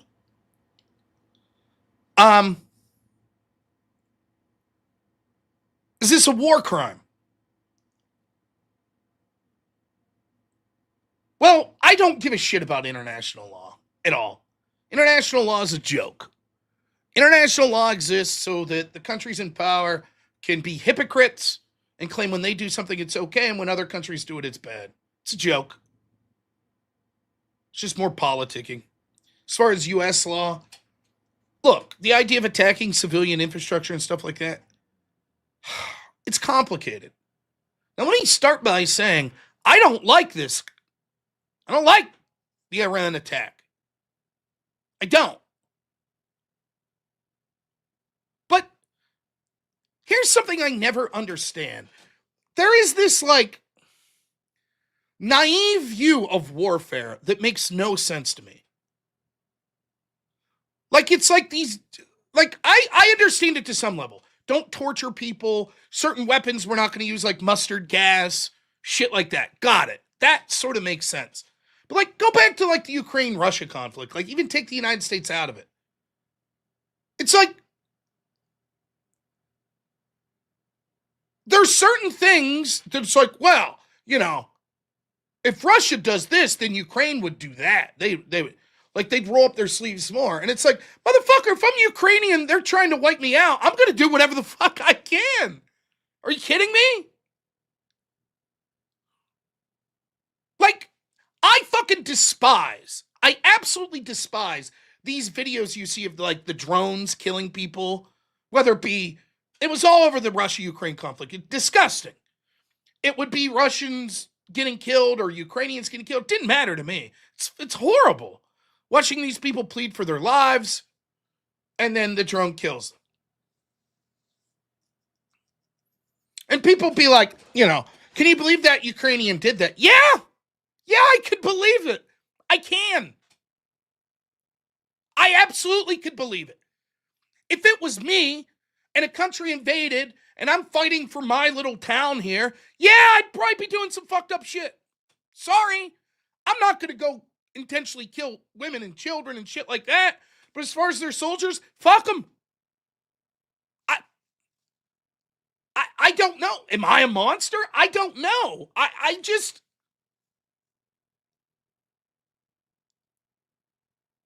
heard this story someone was telling me about the game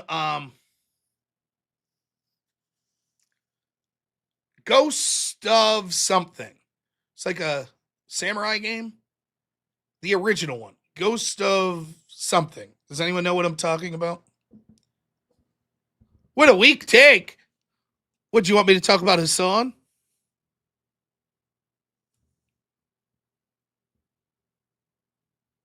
Ghost of Tsushima. Yeah. Now, someone was explaining me that, like, it's based on, it wasn't Yote, it was Tsushima.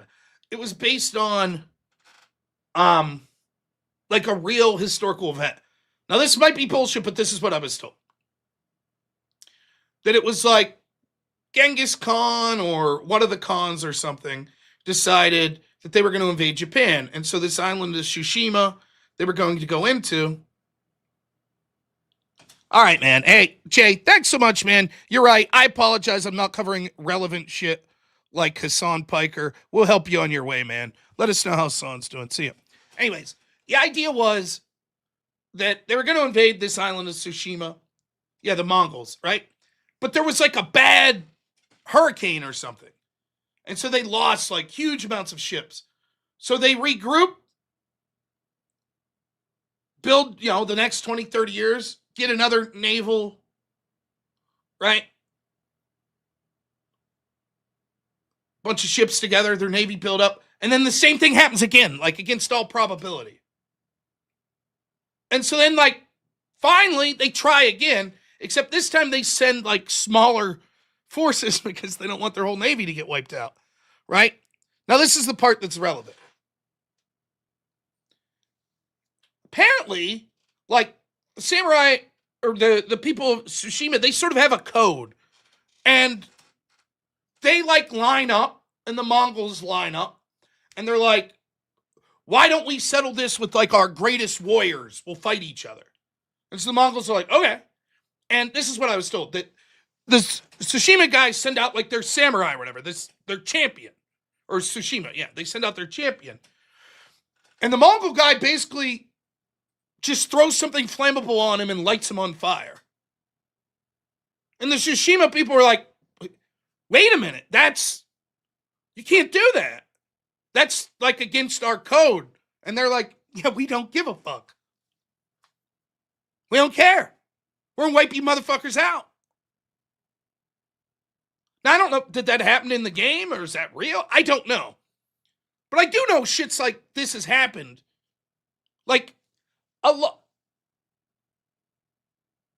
The idea that, like, you're fighting for the survival of your family in some brutal war, and it's like, well, but there's certain, like, certain things. We expect you to not attack our bridges. That would be too much. It happened in the game as well. Okay. That's the introduction of the game. Okay. I don't know if that's, maybe someone's just telling me that's what the game was about, or maybe it was historical. I don't know. But imagine this. Like, let me put the shoe on the other foot. If I was Iranian and my brother was on the Iranian military or government, and he got killed by the U.S., and I had a chance to attack some bridge or a power plant in the USA, would I do it? Or would I say, well, that's sort of against, like, the laws of warfare?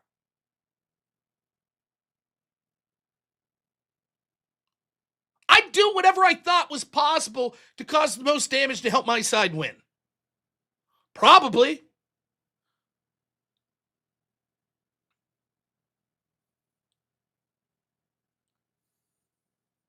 And the truth is, that's the way it's been done. For all the prattling on about war crimes, this, that, and the other, make no mistake about it. The only thing unique about if Trump orders the bombing of bridges or power plants, the only thing unique about that is that Trump's just blatantly announcing it, and that he has enough haters that would call it out back home. Because make no mistake, The United States has violated fucking war crimes many times. In far worse ways than this. And so have many of these other world powers.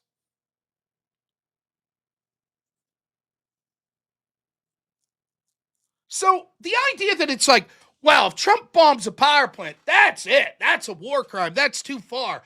That's going after civilians. Motherfucker, if we bombed a power plant in Russia, every Democrat would celebrate. In fact, the big thing was we were giving missiles to Ukraine and maybe they could hit Russian cities.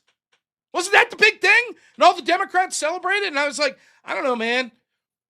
If you start, the thing I never understood, the whole Ukraine-Russia thing was, if it gets to the point where Ukraine is literally invading Russia, like Russia has nuclear weapons. I don't think they're going to give up.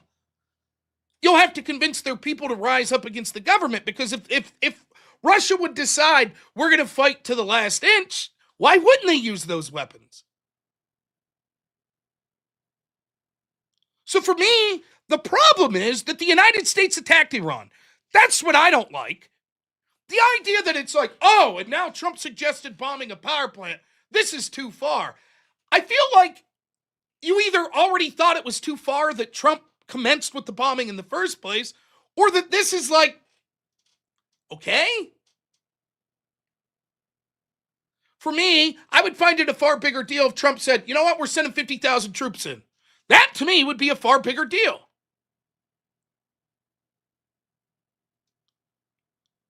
So I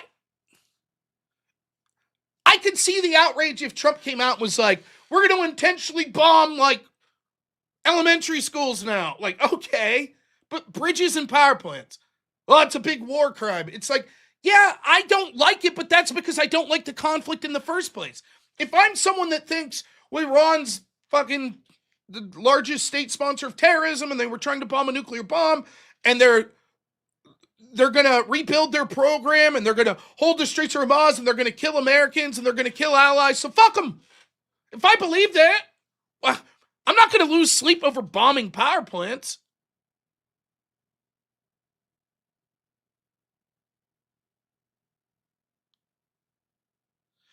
No, Real Rain, you cannot call it and show your perspective. Thank you for offering.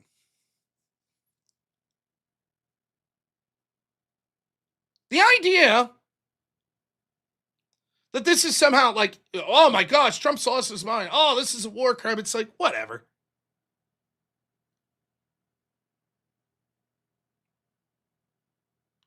Stupid. Put it this way. If Iran launches rockets tomorrow and they hit power plants in Israel, do you think everyone's going to go, well, that's it. Now that's a war crime. Okay, then what's the consequence? We going to invade them? Whoops. I mean, what would you expect? Would the left all of a sudden be like, well, I guess Iran were bad guys? Don't they know, as their leadership's being taken out on a daily basis, that they're not allowed to hit power plants or bridges?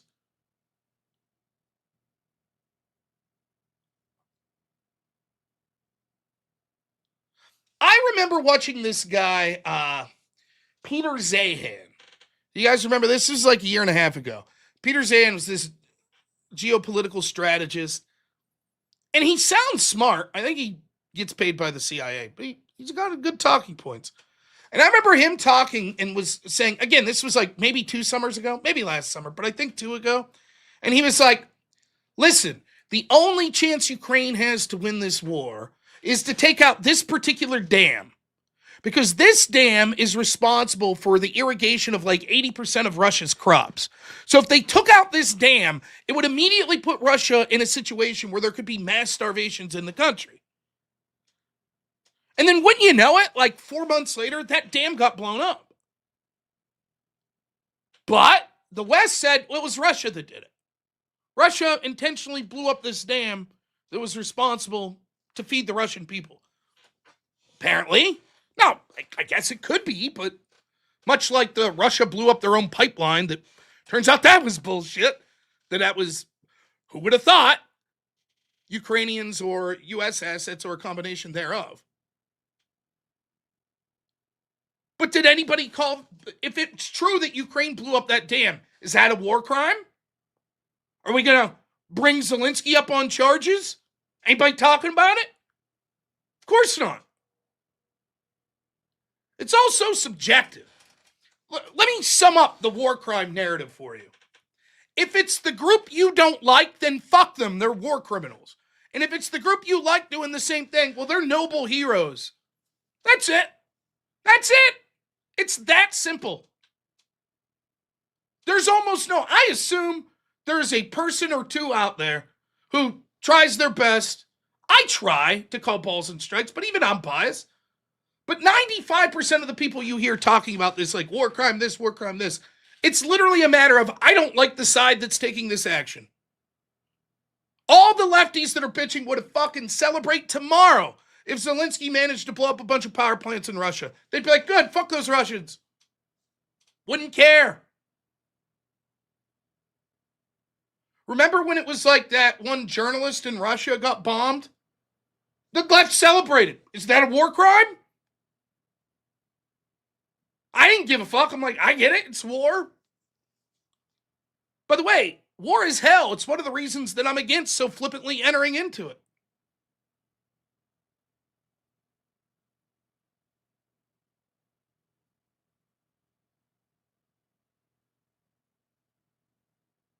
So, the whole it's a war crime thing, look, forget about that. If you think that it's immoral and grotesque, then just say that.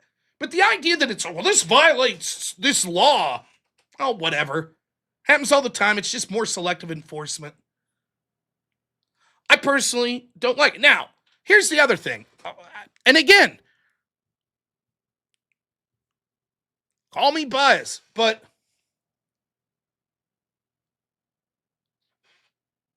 part of what Trump does is he runs his mouth like an unhinged maniac in the hopes that it intimidates people.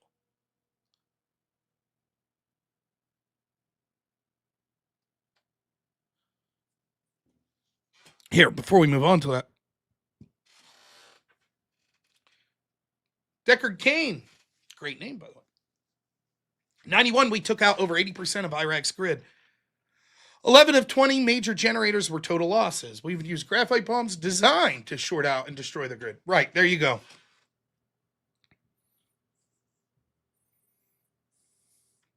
We've used cluster munitions. Those are considered against international law. We've used depleted uranium rounds in Afghanistan. Those were considered against international law. It just depends. If you didn't like H.W. Bush, then you're probably like, this is a war crime. If you liked him, you're like, If you didn't like Obama, you're probably like, war crime, with a lot of the droning he was doing. If you liked him, you're like, he's bombing weddings and shit.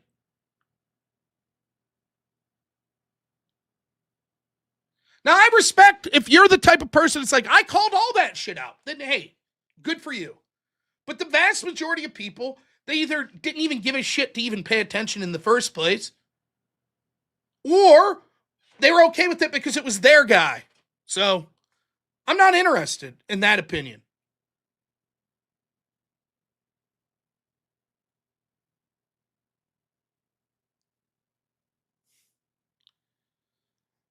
Now, Trump, I think there's two things going on with this post, maybe three, right? So let's go into one. I think it is trying to fucking encourage Iranian leadership to be like, look, they ain't fucking around. They're not fucking around. If Trump's coming out and it's like, oh, of course, we're not going to drop any more bombs and it'll all be selectively targeted, blah, blah, blah. Maybe that doesn't light a fire under Iran's ass. If Iran thinks this guy's not fucking around, he might nuke us on Tuesday. He might. Then maybe it motivates them more. So words are cheap. Let's see what the actions are. And certainly Trump's made blusterous threats in the past that haven't came through. If you could see in a crystal ball and Trump making this post ends up helping Iran say, fuck it, let's get to the negotiating table quicker, wouldn't it have been worth it? I think it would have. Words are cheap. I'm all for words. I don't give a fuck. If Biden would have came out in his presidency and been like, hey, look here, motherfucker, Russia, we're gonna fucking, there's gonna be bombs over fucking Moscow tomorrow if you guys don't end. And that resulted in less people dying in Ukraine and us sending less money over there. I'd have said, hey, the actual bombs over Moscow would be a fucking problem. Now, a little different there as well, because directly threatening another nuclear superpower like Russia's, but you get the gist of what I'm saying. The other thing, the next thing that this is, now again, I don't like the situation in the first place. So I'm just saying this post to me doesn't move the needle. I already don't like what Trump's doing here. But this sort of talk big, make big threats, this is par for the course. We'll see. The next thing he's doing, he's clearly trolling the left in the United States. That's the praise be to Allah.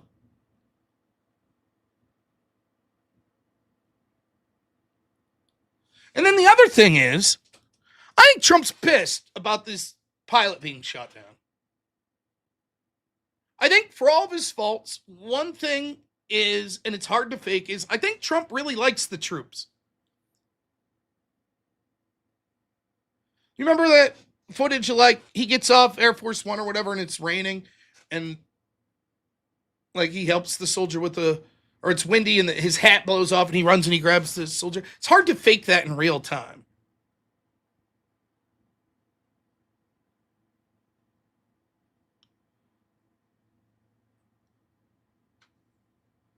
And so I think he's kind of like, motherfuckers, you trying to kill our people on the ground and shit like that? Yeah, take it easy, officer.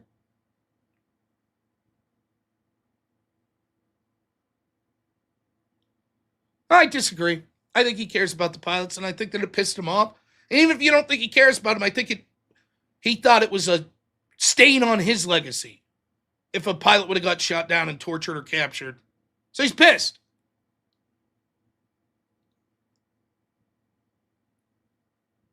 Trump's the type of guy that can type this one day and then have, like, whoever's leading Iran tomorrow call him and be like, look, man, settle the fuck down. Come on. Aren't we still going to have these talks on Monday? And then Trump will tweet out Monday, had great conversation. You'll be like, what? You just tweeted yesterday that you're going to bomb the whole fucking world.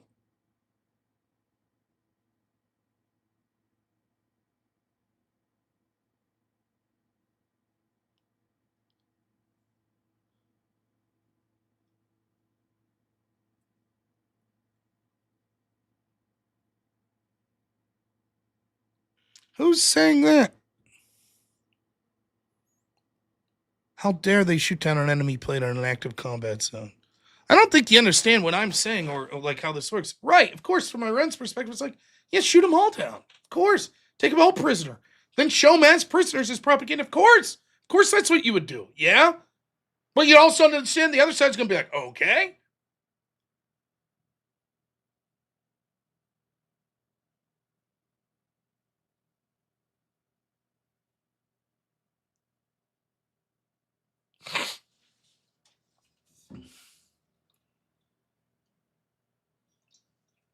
Ren's in a tough spot, right? Because their path to victory here is basically making the war so unpopular that Trump has to pull back. So by economic pain, by public relations stories. So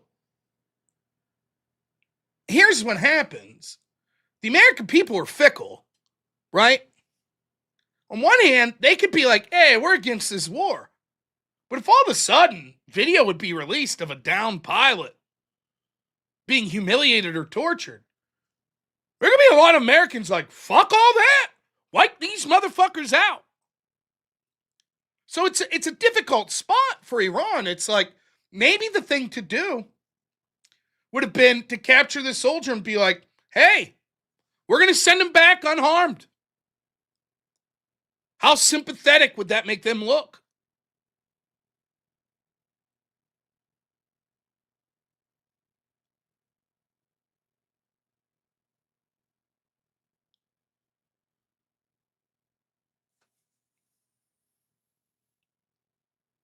It's a tough spot, though. Imagine from your perspective, right? Forget about fucking, oh, they're really bad guys or whatever.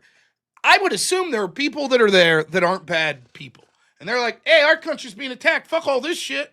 Like, a lot of countries would think the United States government's shitty and bad. I happen to think our government's shitty and bad. So if they had invaded the United States and attacked the United States, I'd still be like, fuck you. You're invading my country?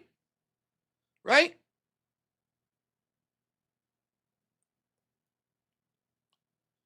So it's a weird position they're in where it's like, the more they fight back, the less popular they'll become. I agree with Zach, by the way, where he says, I know I'll get to more super chats. Iran's not that smart. The IRGC isn't that smart. Yeah, I agree. They're not.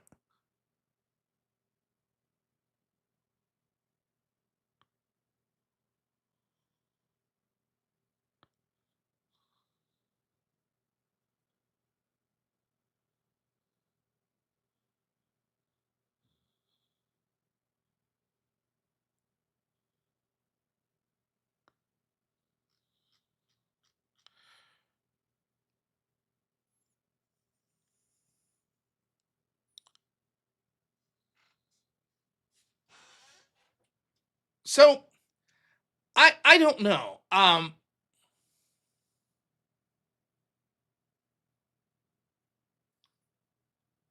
Yeah, I think that that's absolutely something to tech priests. I think that most of the time it is human nature that if an outsider comes in and starts interfering in your system, even if you don't like the system, you're going to be like, fuck you. I think that's a natural human reaction. And it's one of the things that you run a risk of if you straight ripping from now on. I know it's an inside joke with you, straight ripping. Every time you come on, you say you look tired. I'm just going to mute you for the rest of the show every time you say it. I don't get the inside joke, but I've started to pick up on it. I'm like, wait a minute, isn't that same guy that every single show says you look tired? So I'm not too tired to hit that mute button, am I, motherfucker? Anyways, wide awake.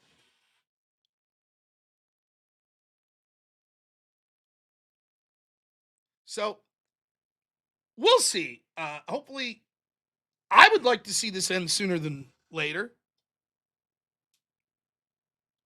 in my opinion. And hopefully, irregardless or because of or whatever Trump's message on Truth Social, that something like that occurs. My guess is that I don't think the United States is going to come out of this looking too good. I think that basically any negotiation at this point, believe it or not, Iran's sort of negotiating from somewhat of a position of strength because they know that there's a stalemate, that they could tangle up the Straits of Hormuz, however the fuck you say it, and that that's going to cause economic pain in the world, which will harm Trump back home. And so that Trump's going to be itching for some sort of settlement. And I think they know that there's not the political will right now for Trump to do more, to put boots on the ground and things of that nature. Now, Trump might say, fuck it, which I think's bad.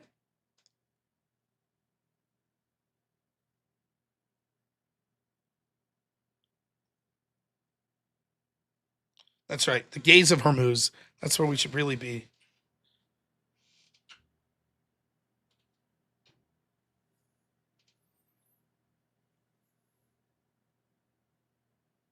Right?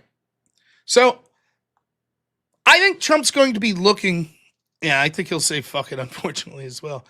I think Trump's going to be looking for for an out here. And I don't know. What did we get? Now, hypothetically, if it is true that we bombed even further their nuclear capacity, et cetera, et cetera.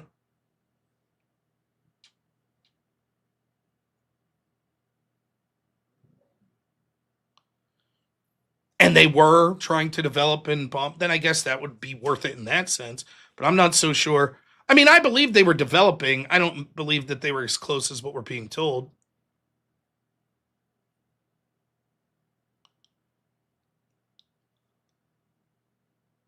So it's a tough position at this point for Trump.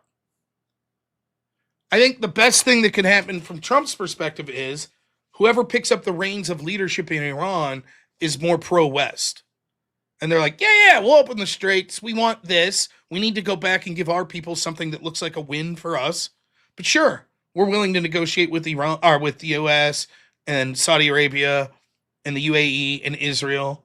Sure. Fuck China. That's the best case scenario. And I don't know what the likelihood of that is.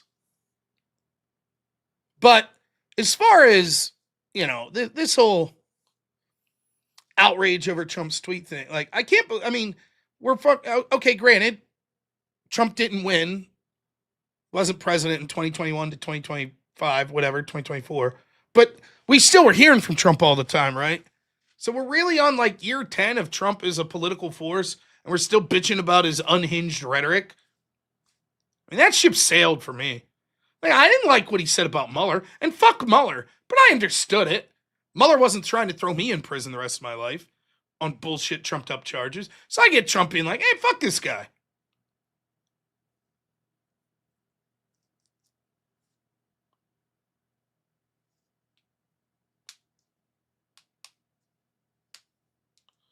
I didn't even mind the timing, to be honest.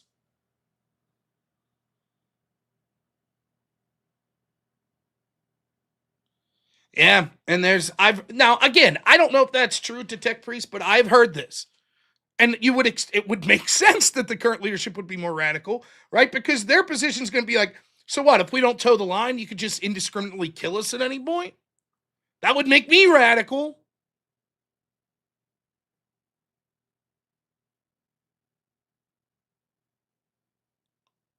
Yeah. And then there's the possibility of international coalition to open the straits. Be skeptical. And I think that's what Trump was trying to do.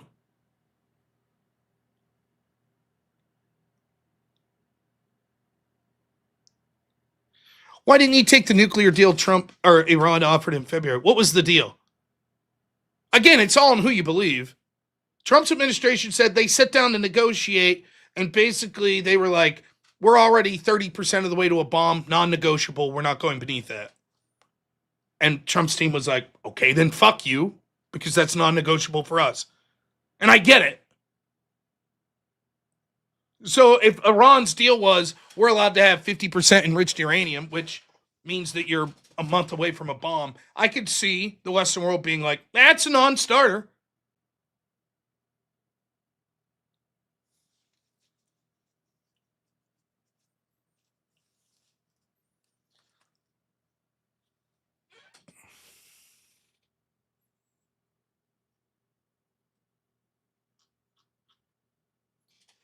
Educate myself. Thanks, man. Appreciate the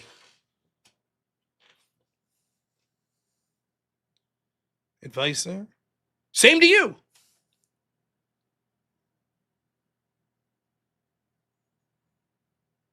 All these people are big geniuses on the region. They know all about it. I'll guarantee, even admitting, I haven't looked at anything of this. I'd fuck up that moron than anyone else in a debate on it. But they're super geniuses, man. Educate yourself like me. I know what's up. Educate yourself. I know exactly what was said in those negotiations.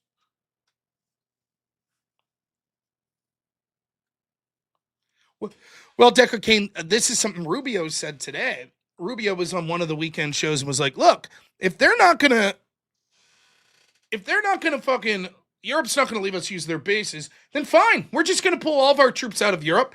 And if Russia attacks, we'll see if we have time.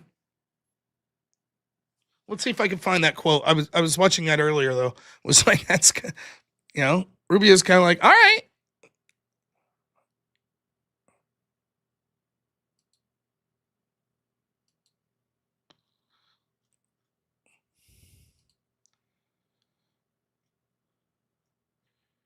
See if I can find that.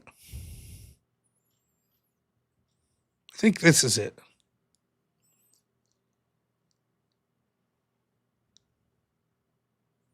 And I've been a big supporter of NATO.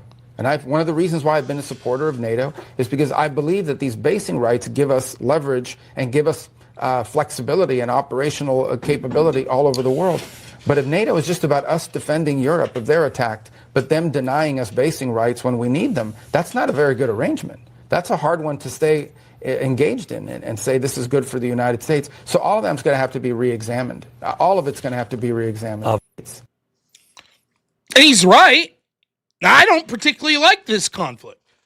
But from the perspective of, listen, if the deal is just, hey, you're allowed to have troops here only to defend Europe, but there's no benefit to you. Well, that sounds like a good deal for Europe. Doesn't sound like a good deal for the United States. So I say we tip our cap and say, you guys are on your own. We're going to head home. Remember all the talk about Greenland? And like the argument was like, well, we need Greenland so we could defend it, for defense if Russia or China would ever decide to do anything. And Europe's response was like, oh, but you could use those bases no matter what. Okay. Never mind.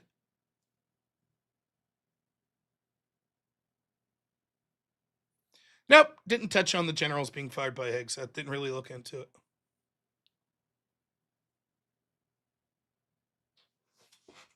So,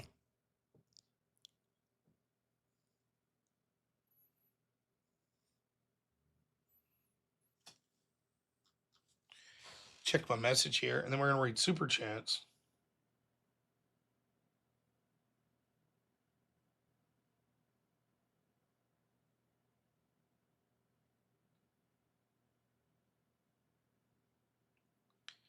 Oh, criminy, where was that? I'll check later. All right, super chats.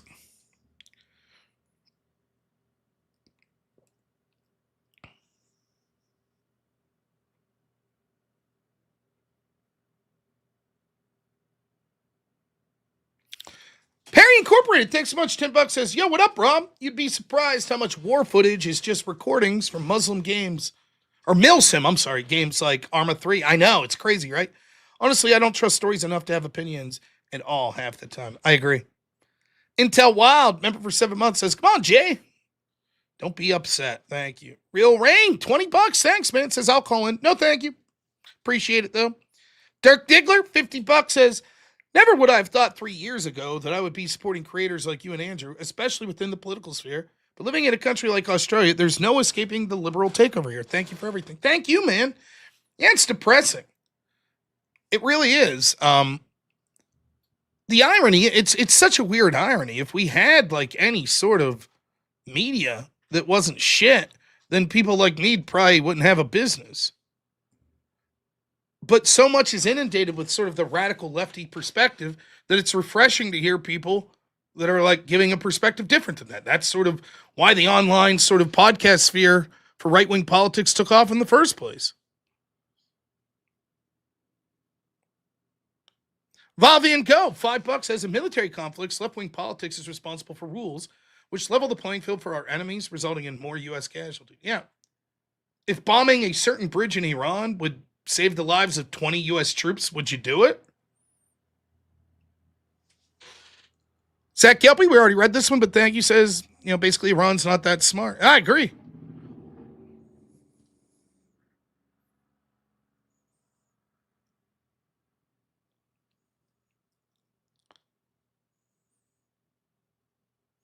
Am I watching the Orion flyby tomorrow? Probably not. See, it's happening over on Rumble. A bunch of people, thank you for letting me know that was Ghost of Tsushima. Yeah. I saw Dirty Sippy Cup. I saw the law they were suggesting that doesn't allow you to bomb infrastructure, but I can't remember it. Sinrise says people who say shit like educate yourself are usually fans of Don Lemon. It is a pet peeve of mine. Like, look, I'm not the fucking most educated person in the world. I totally get it. But I'm constantly amazed at these people that'll be like, I fucking know. I know. Like, it's like I saw Andrew was on a space this weekend arguing with someone about, like, Candace Owens' claims again. It's like, these motherfucking people, we know what's up. And then all it takes is you ask them, like, a couple of questions. Like, this guy Andrew was arguing with was like, Andrew's like, okay, your claim was that the state's theory isn't the most compelling. It doesn't have the most evidence, or it's the most coherent story. Okay, so what's your version? Who killed Charlie Kirk? And it was like 45 minutes and the guy couldn't give a theory. Till eventually he was like, well, Netanyahu. Cool. Netanyahu worked with members of Turning Point to do it. Okay, can you show me evidence? He didn't have any evidence. But this is the type of smug asshole that would be in your chat like, do some research. How about some research? Do some. Okay, man, you got the spotlight. Let's hear it. Wow.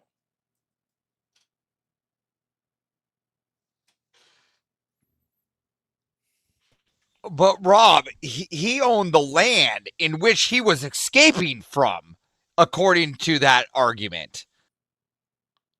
What? The Charlie argument. Kirk? No, the argument is that that was arguing against Andrew was that the guy, the real culprits behind the assassination was the owners of the land, the owners of the college. Who funds the land is where it led to. I didn't hear that part of it, but yeah, it's just like I listened and I was waiting. I was just like, let's get to the evidence. Let's get to the evidence. Let's get to the evidence. And he'd be like, well, motive. Yeah, but that's not evidence that they did it. Right? They never Charlie Kirk, have evidence. Charlie Kirk, maybe he beat someone at baseball in high school. I guess that's a motive. Okay? Like, yeah, there's a lot of people that hypothetically have a motive. Where's the evidence? We're never going to get it, Rob. Yeah. So,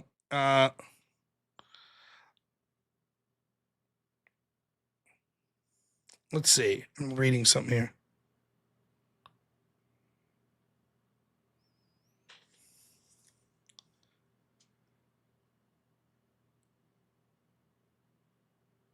Well, while you're reading, happy Easter, Rob, and Thank happy you. Easter, chat, and Palm Sunday to all you Orthodox out there.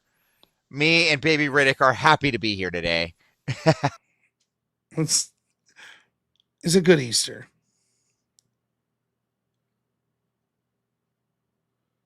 So, all right. Sorry, I was just reading a message there. Ladies and gentlemen, it's everybody's favorite time of the week. First off, Smokey Bear Bad, $5 says, yeah, but how do you feel about Nixon? Love him. All right.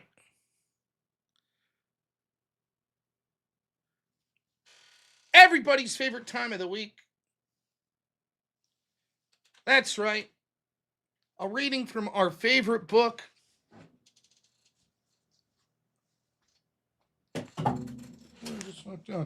I'm speaking now. Black women share their truth in 101 stories of love, courage, and hope. My goodness.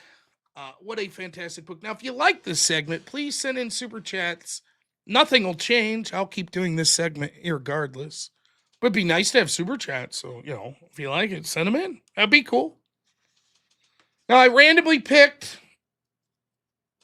there's 101 stories, right? And the total, obviously you got a foreword, an end word, 370 pages. So figure about 3 pages per story after you get. This is a short one. I randomly picked. And this is by Cassandra Ulrich. So I don't know. Maybe it won't be funny. This is page 69. The day I got pulled over by a cop for no reason. First off, let me tell you who Cassandra Ulrich is. We'll go to the back here. It's got a list of all the authors. Oh, Ulrich. That's going to be towards the end, isn't it?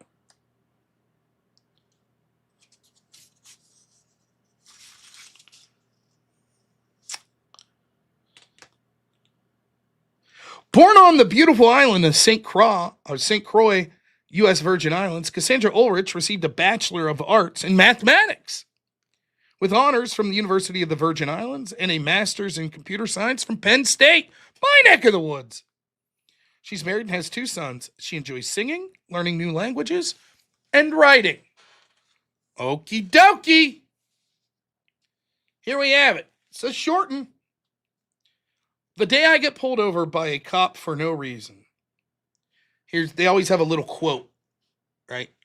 And this quote is, challenges are gifts that force us to search for a new center of gravity. Don't fight them. Just find a new way to stand. And that quote is from amazing American scholar Oprah Winfrey. Thank you, Jess Gerald. I promise I'll get to all the super chats. Here we go. I laughed and talked with my friend as I drove southwest of Philadelphia in my red Hyundai Scoop. What the hell is a Scoop? Like S-Coupe, but it's one word, capital S. Scoop. My red Hyundai Scoop. Okie dokie. Flashing lights in my rearview mirror gave me pause. I checked my speedometer, under the limit. I panicked, thinking perhaps I'd exceeded it while we were chatting. I flicked on my right signal and pulled over. I was nervous as I watched the white here we go. I was nervous as I watched the white cop approaching the car with 2 black females sitting in the front seat. What could go wrong? Oh, here we go. A white cop? We're 2 black women in the front seat? Uh-oh. She says, I placed both hands on the steering wheel and asked my friend to stay quiet and not make any sudden moves. When the cop stood outside my door, I waited for him to speak.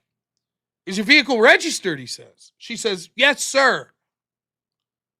I didn't see the sticker on your windshield. She says, it's right there, sir. I said, gesturing with my head towards the lower left corner in front of me. Took a step and bent forward, removing his shades to check out the sticker prominently displayed in the windshield. Prominently!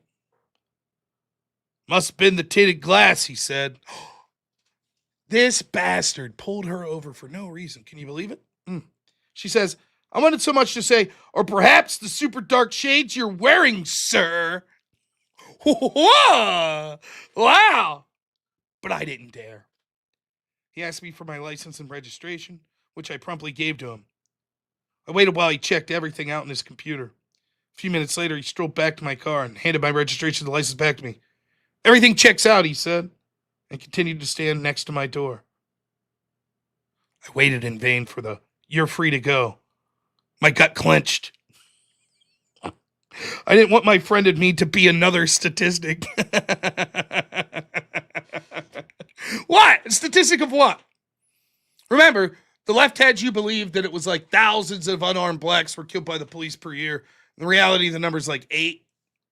Real statistic would be when she gets back home in her all-black neighborhood. That's where she'll be a statistic. Okay. I waited in vain for the you're free to go. My gut clenched. I didn't want my friend and me to be another statistic. Two attractive women of color, shackled and hauled off. Quite bold of her to say, I'd like to see a picture and judge for myself. Attractive, eh? I've had the same story. Cops pulled me over and asked for my registration. And I was like, here we go. Another attractive white man being pulled over. Another statistic. Do you need anything else? I asked. He shook his head, but kept standing there.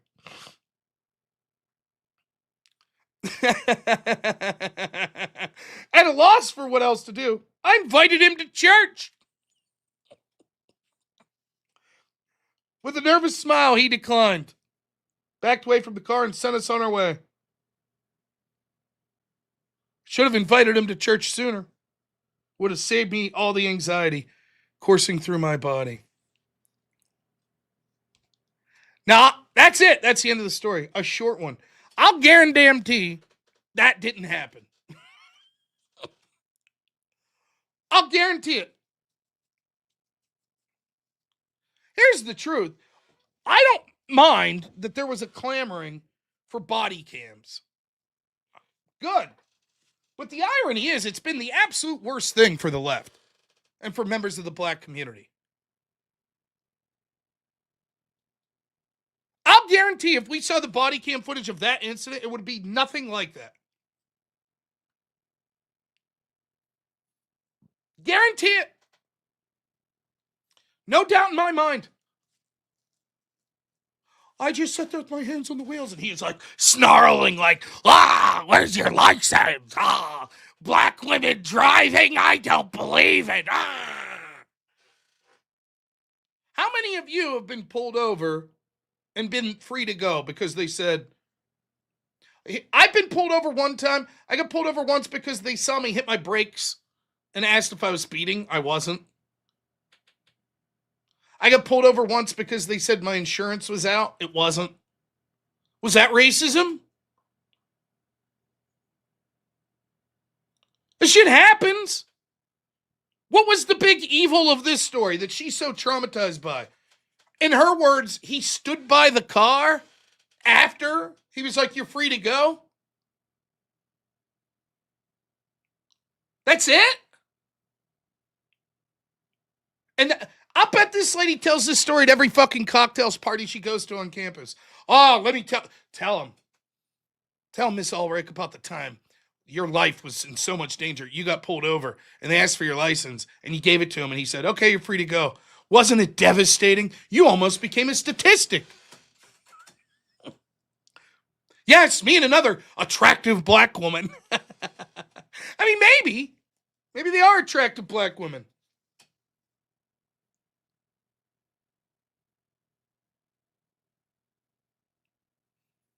But it's funny that became a key point. Why'd they have to throw in the adjective attractive? It couldn't just be two black women. It had to be attractive. What, the cops are nicer to unattractive black women? What's the implication here? If we were uggos, the cop would have been like, hey, you fine ladies, have a good one. But we're attractive, so they're going to haul us into jail. The fuck are you talking about?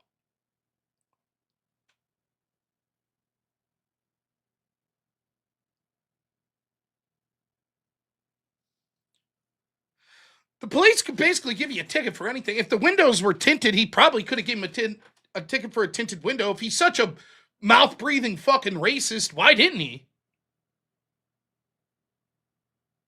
Yes, I'm sure she was very soft-spoken the whole time, too. I see you know your judo well. That's...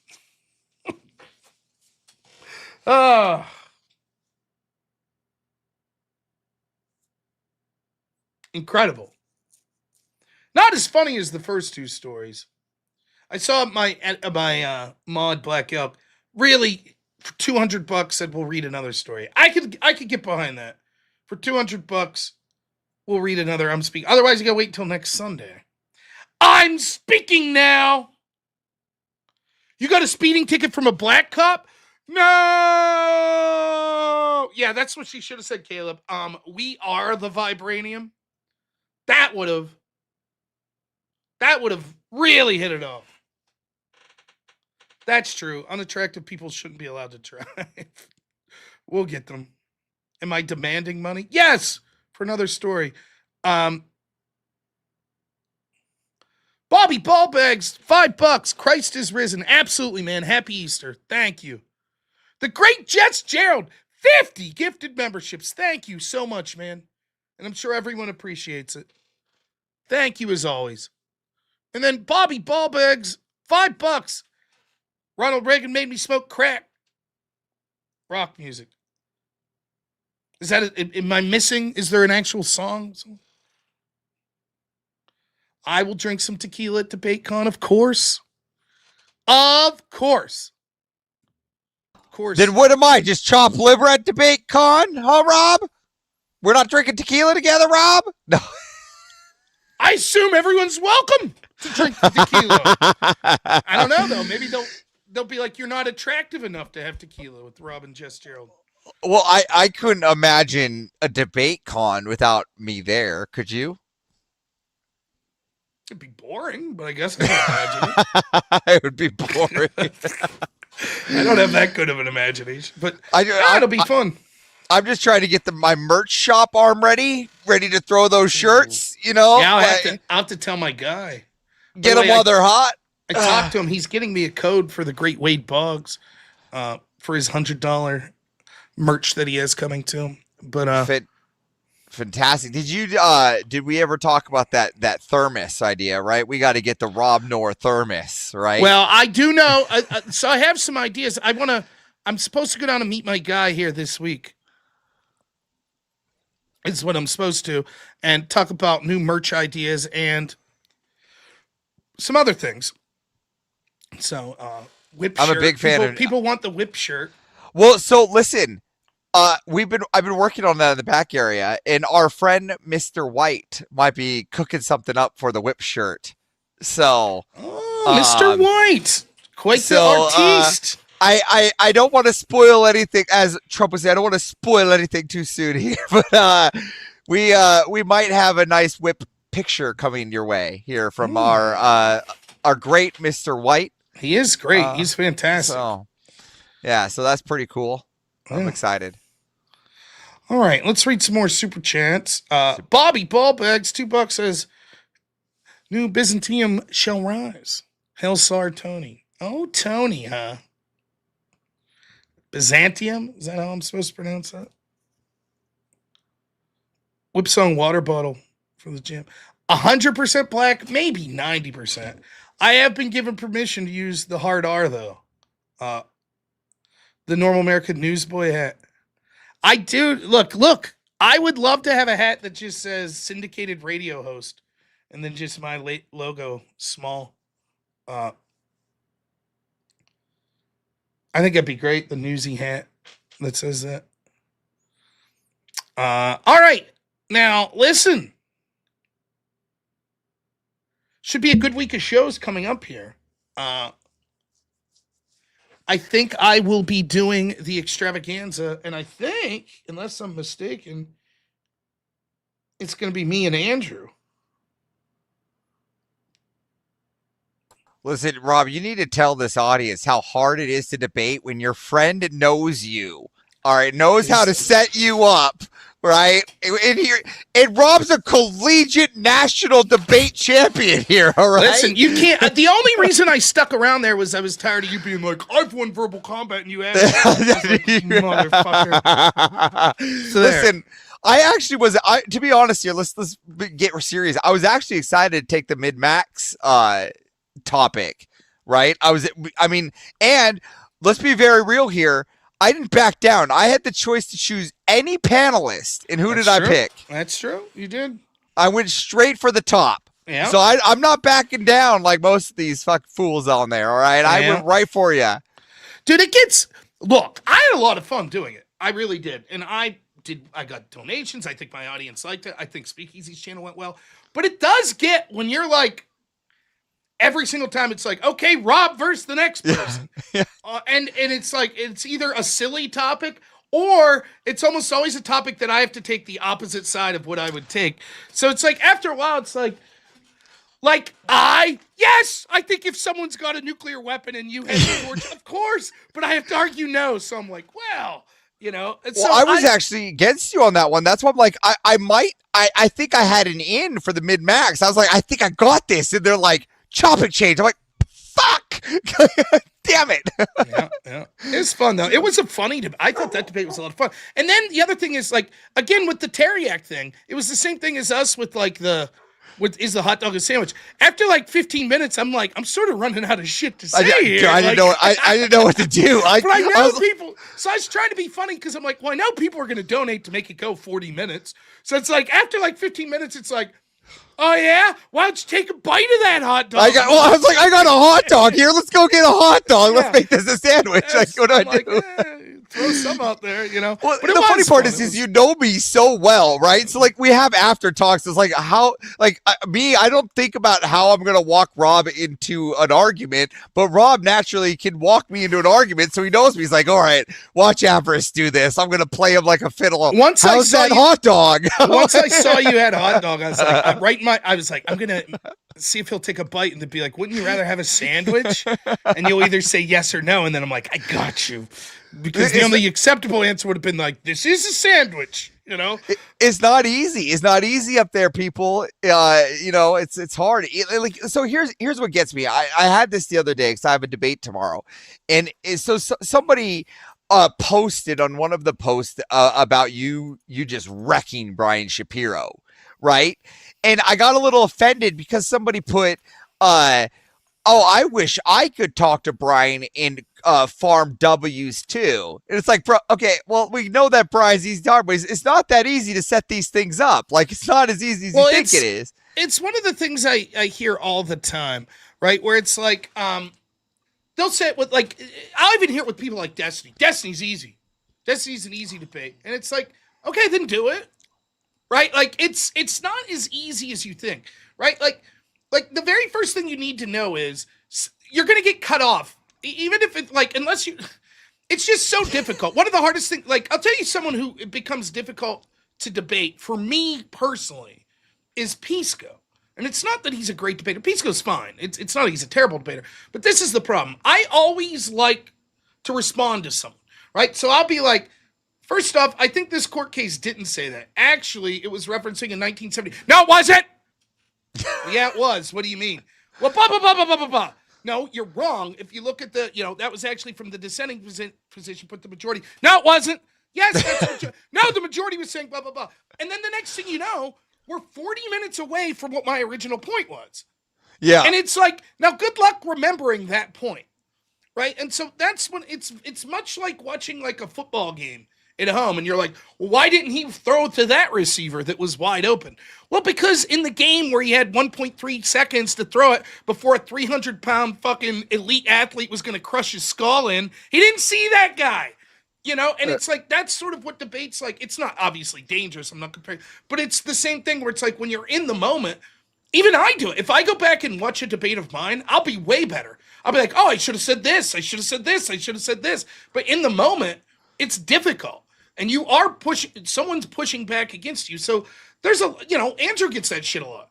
Yeah, well, a good example. Well, I was just saying a good example, right? With you is like I knew I wanted to go into the Waffle House had entertainment, right? I knew that you're going to go in, it's going to be entertaining. And you're like, Avarice, no, we're going to stick to family. Fuck you. What about your family? I'm like, no, bro, I want to go to entertainment. No, stick to this. I'm like, guys, you have no idea how hard it is because I'm trying to move Rob in entertainment, and he's like a rock going, no, I'm going to stick to family, Avarice, and you're fucking stuck with it. And I'm like, I'm pulling my hair. And another thing is, like, you have to remember who your audience, like, for that style debate, I'm debating for an audience, right? So, like, I know the majority of that audience is Christian, right? Yep. If I was debating in front of, like, a collegiate judges where I know they're all, like, atheists, completely different arguments. You don't lie, right? But you just... Like, this is what I tell people all the time. It's like, I advocate, this is who I think you should vote for. Or here's what my policy, but my argument is, I think these positions are better for the country. And even, like, for example, if I would say, I think we should ban hormone blockers for trans children, right? You might say, well, the trans community would hate that. But no, I'll argue to them why it's still better for them, right? I could do that. Now, those arguments might be different why we should do that if I'm trying to convince a trans person, whether if I'm trying to convince an Orthodox Christian, they're going to be different arguments, but they're the same conclusion, right? And so this happens a lot where, I'll debate someone on like, well, why should, I'm just trying to think, I don't know, like why we shouldn't go into Iran, right? And so I might look at a lefty or let me think, a libertarian type person and make arguments to that effect.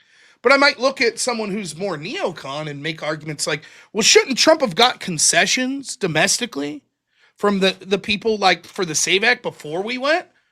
It's the same argument. I'm arguing, no, don't go to Iran. It's just, so when you're arguing in front of like that community, it's like, well, so the whole time I'm trying to focus that way. That's why like on the topic about if we stop giving aid to the Middle East, would it destabilize? Well, I know the audience right out again. I'm like, don't you blame Israel? Well, yeah. Okay, if we weren't giving Israel money, right? Now, that's not the argument I'm going to make if Zach Gelpy's in the back of the room, right? He's going to say, well, that's a dog shit argument, right? But the audience is going to buy that there, But it is. It's tough. People give you shit. People always give you shit. Well, you should have said this. I get it. Like, go watch any debate I've had with Destiny. There'll be people that hate Destiny that will comment on, I don't know why the fuck you didn't say this. And I'm like, okay, call them up and debate them and say it. And then 90% of the time, if they do call, they get wrecked. They'll say that one thing and he'll have a quick answer to it. And they're like, right, now, not so easy, you know? I will say last night, though, you did something that I would say is pretty avarice-y, and I'm pretty proud of it. You went to straight acceleration theory, and I was enjoying every bit of it. I was like, no, I just want to make it look so absurd that they wish they never did it. I'm like, yes, accelerate. Yes. We used to do that. So we would do that in policy debate, right? I remember I didn't do it, but someone on our team did, where George Bush was president when I was debating, and W. Bush. And we read this counterplan because their whole plan was like, Trump or Bush passes this law and it causes him to lose the midterms, and that would be good, right? And so our team counterplanned, like, Bush will get naked and run down the fucking highway, like with a bottle of tequila in his hand. That'll cause them to lose the midterms, you know? And then we don't have to do, and here's why your plan would be bad for other reasons, right?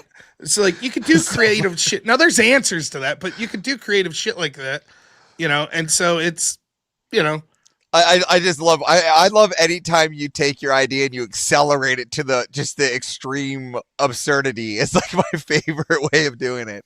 Well, so. And a lot of the woke left, that's like, you know, the answer to like the most woke left's just to take their shit and take it to the obvious extreme. Right? Like, no, we want all women in power. Let's see what happens. Well, like you know, we were talking about it in the Extravaganza Friday. I can't remember the guy's name, but he does YouTube interviews, and like, he does all kinds of fun. He's the one who did the gaze of... No, he's the one who does the gaze of Hormuz. He did that interview. And so I've seen this guy, he'll just walk up, and he'll be like, hey, we're here celebrating Trans Month. We're with this trans woman here. And the woman will be like, I'm not trans. And he's like, I'm a real woman. He's like, oh, I agree. You're a real woman. Absolutely. So when did you transition? How dare you? Right? You just take it to the extreme. Like, oh, no. Trans women are great. You're great. Or like when people were doing the like, you know, isn't Lizzo beautiful? Yeah, you look just like her. What? What? She's beautiful, right? Why is that an insult? Right? You just sort of take it more ridiculous than what they're taking. Because the truth is they don't believe any of this bullshit. So you take it what they're saying and you just run with it more to that extreme. So yeah, I mean, that's definitely you are the most gorgeous Rosie O'Donnell I've ever seen in my life. It's wonderful. You know? Oh, that's hilarious. So yeah, I thought that was great. You did a great job. Congratulations on Verbal Combat last night. It was fun, and I'll go back. I'm probably like, I don't think I'll ever win again. I'm not obligated to stay there till 7 in the fucking morning. Is that when you were there? Yes. So by the time I got to bed, it was like 7:30, and then my wife's waking me up at 8:30. Like, come on, we got Easter stuff to do. So I was dragging ass all day yesterday. So I doubt that I'll ever do that again, but I will certainly go over. And, you know, I just wanted the character. I didn't give a shit about I just wanted the character. That's what we were doing. Yeah. So the funny part is last night, I get it, because me and Emmett were tag teaming Horseradish's panel last night. And we just took the heaven maxing rhetoric, right? We took it to the ultimate extreme, and we even went to property tax on the children, and everybody was losing their shit. It was so funny. Yeah. So, if you can't pay the tax, it goes to the Salvation Machine, and they're like, ah. Well, the whip song thing, right? Like, so, like, Wade, I get it. The whip song's to torture me. What's even more torturous is when you're in a debate with someone, and it's clear that it's like that dog guy at the end. I don't know if you saw that. But that dog guy, so the final was me and JS, and that dog guy buys himself back for another finals round. $180 he pays. And I don't think I'm speaking out of turn when I say he was hammered. He could barely get words out. And like, he's just like, no, I just don't think. And like, I'm really trying to steelman his argument. I'm like, I don't know what you're saying. Like, and I'm not being rude. It was funny. But it's shit like that where people be like, yeah, make this debate go 40 minutes. And you're like, no. What the fuck? Like, what am I supposed to say? The guy's hammered. Like, and you're like, I don't know what else to say here, you know. Well, remember my first time on VK, Rob, was right after our 48-hour extravaganza here, and I went right on VK. I didn't even get to sleep. They just kept me up all night. They were just paying to keep me up. I was making arguments that were contradicting my own arguments. I was so tired. It's bullshit too, because like I would have to. Now I'm honored to say that I've actually lost on VK for real. I've lost the vote, not someone voting me out or a single judge voting me out. Right? I've actually lost the vote, which You're is going good. with the Wicked Wally one. Doesn't count. Well, no, I lost to Steelborn one night. Did you? Mm-hmm. I don't remember that one. And it was if I took the side if God doesn't exist, morality loses importance. Oh, well, play your audience, Rob. Well, but I'm always doing the devil's advocate thing. But I did lose that. But the truth is, they're right. The people that are complaining are right. I have a bigger audience than most of the people on there. So probably, if I went on and debated Andrew, Andrew would win. It wouldn't matter if I won the debate, because most of Andrew's audience would say, well, Andrew won. Well, unless Andrew was taking some L's that day, they wanted to see you win over Andrew. Well, but most of the time that's the way. So it is tough. And that's one reason that I don't ever want to win again, because I don't want people to feel like, well, here's the thing with an actual cash prize and Rob has a bigger audience, so he comes in and wins. So I never really wanted to win for that reason, because I'm like, that's sort of bullshit. Now, I also think I'm a good debater, but that's not the point. So I won once. That's good enough. But I'll still go back, certainly. I'll just bow out before the end, or I'll lose before the end. No, yeah, I can safely say I won on popularity, Rob. It was a popularity contest, and I won it. That's right. That counts. Fuck, that's how we do our elections. What's the difference, right? Like, for one day, I was popular, Rob. For one day. Vote for Gavin Newsom. He's look-maxing, vote for him.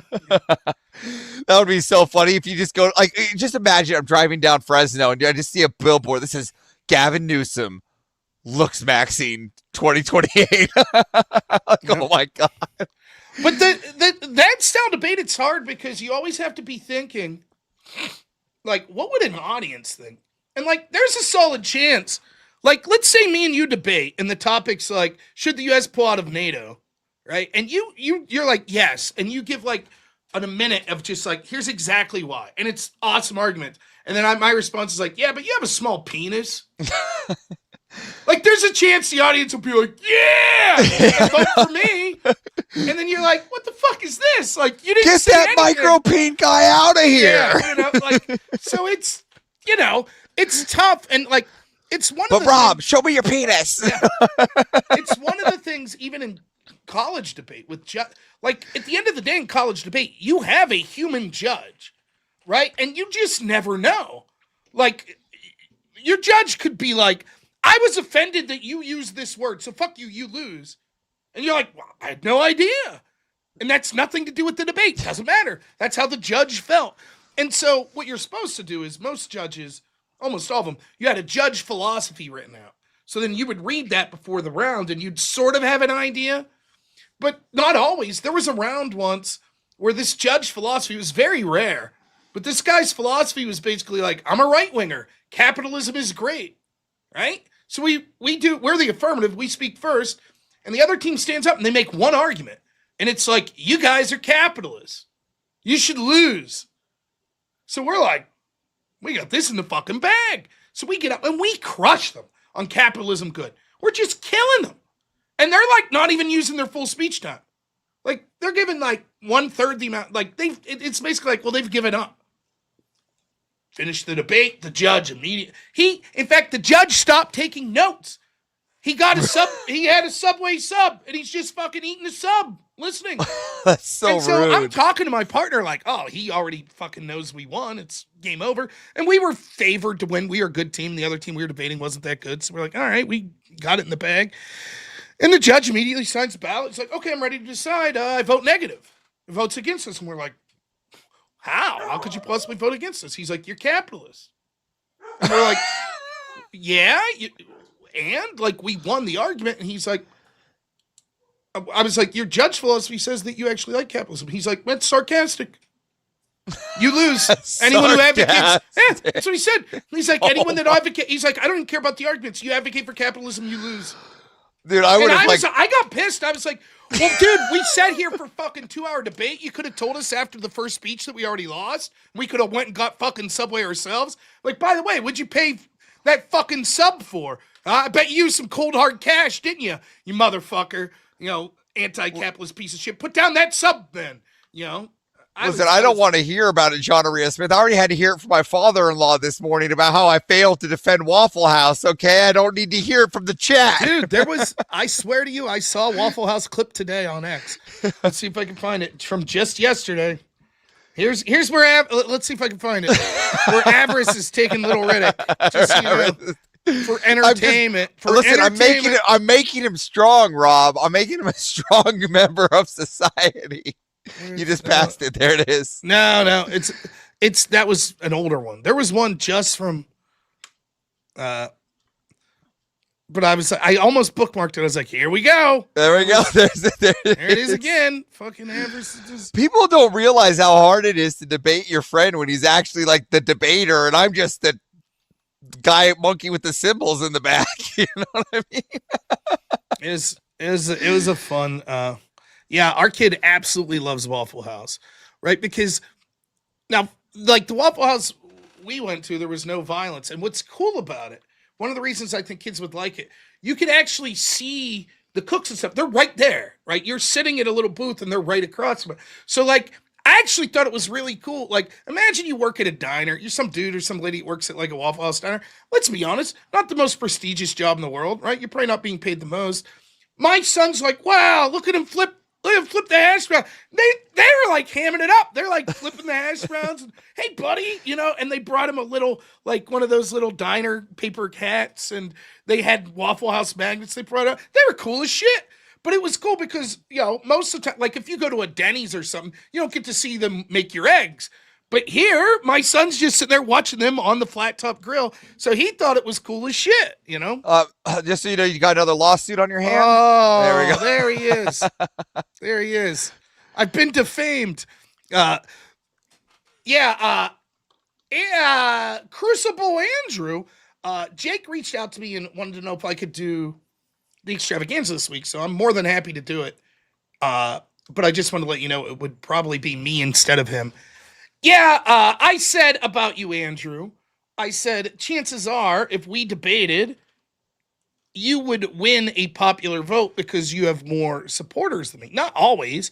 I think that both my and Andrew's audience are better than most, but that's just the way it is. It's an obstacle to overcome if you have a popular vote. Like, for example, I debated, Dylan Burns used to do the Hippy Dippy Championship, and one time I debated, it was me, John Burke, Vosh, and Demon Mama, right? And now I think the whole thing was fucked up. They gave all three of the other people the topics and not me, right? And then the judging was just three random judges that Dylan picked, right? But just to let you know how this went, I took last place. Now, there's no fucking way. Even John Burke was like, come on, dude. I barely said anything. But it's like, fuck Rob. He's a conservative. Fuck him. Right? So he takes last place. That's the stupidity of that sort of stuff. So when it comes to the voting shit, I never put much stock into it. Like if you have the audience vote. And it was sort of like, not to get too into it, but it was one of the things that we talked about with Word War. They were like, oh, we're real big on the audience vote. My preference would be get competent judges. So like when Andrew was still attached to the project, have like Andrew and Erudite and me judge the debates, right? You have to have an odd number, but people that you want a lefty and people that you sort of trust that could honestly say, and that are strong enough that they're not going to be afraid someone's going to get pissed off. Like if I'm debating Destiny and Andrew says, I think Destiny won, I'm not going to bully Andrew and be like, fuck you, you're an idiot. He's going to be like, fuck you.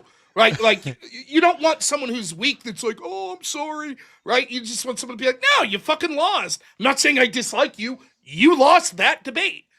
That's it. So either do that or what they used to do at like the monk debates, they poll the audience before the debate. So let's say there's 200 people that are watching. You poll the audience and you say, okay, this debate is, you know, should gay marriage be legalized? What's your opinion? And 80% say yes, 20% say no. Then you have the debate, then you re-poll them, right? And then whichever direction it moved is who won the debate. That's interesting. I never thought about that. So like if it ends up 80% originally said it should be illegal, but after the debate it's 90%, well then that side probably won because they convinced more people. Even that's not perfect because people game the system.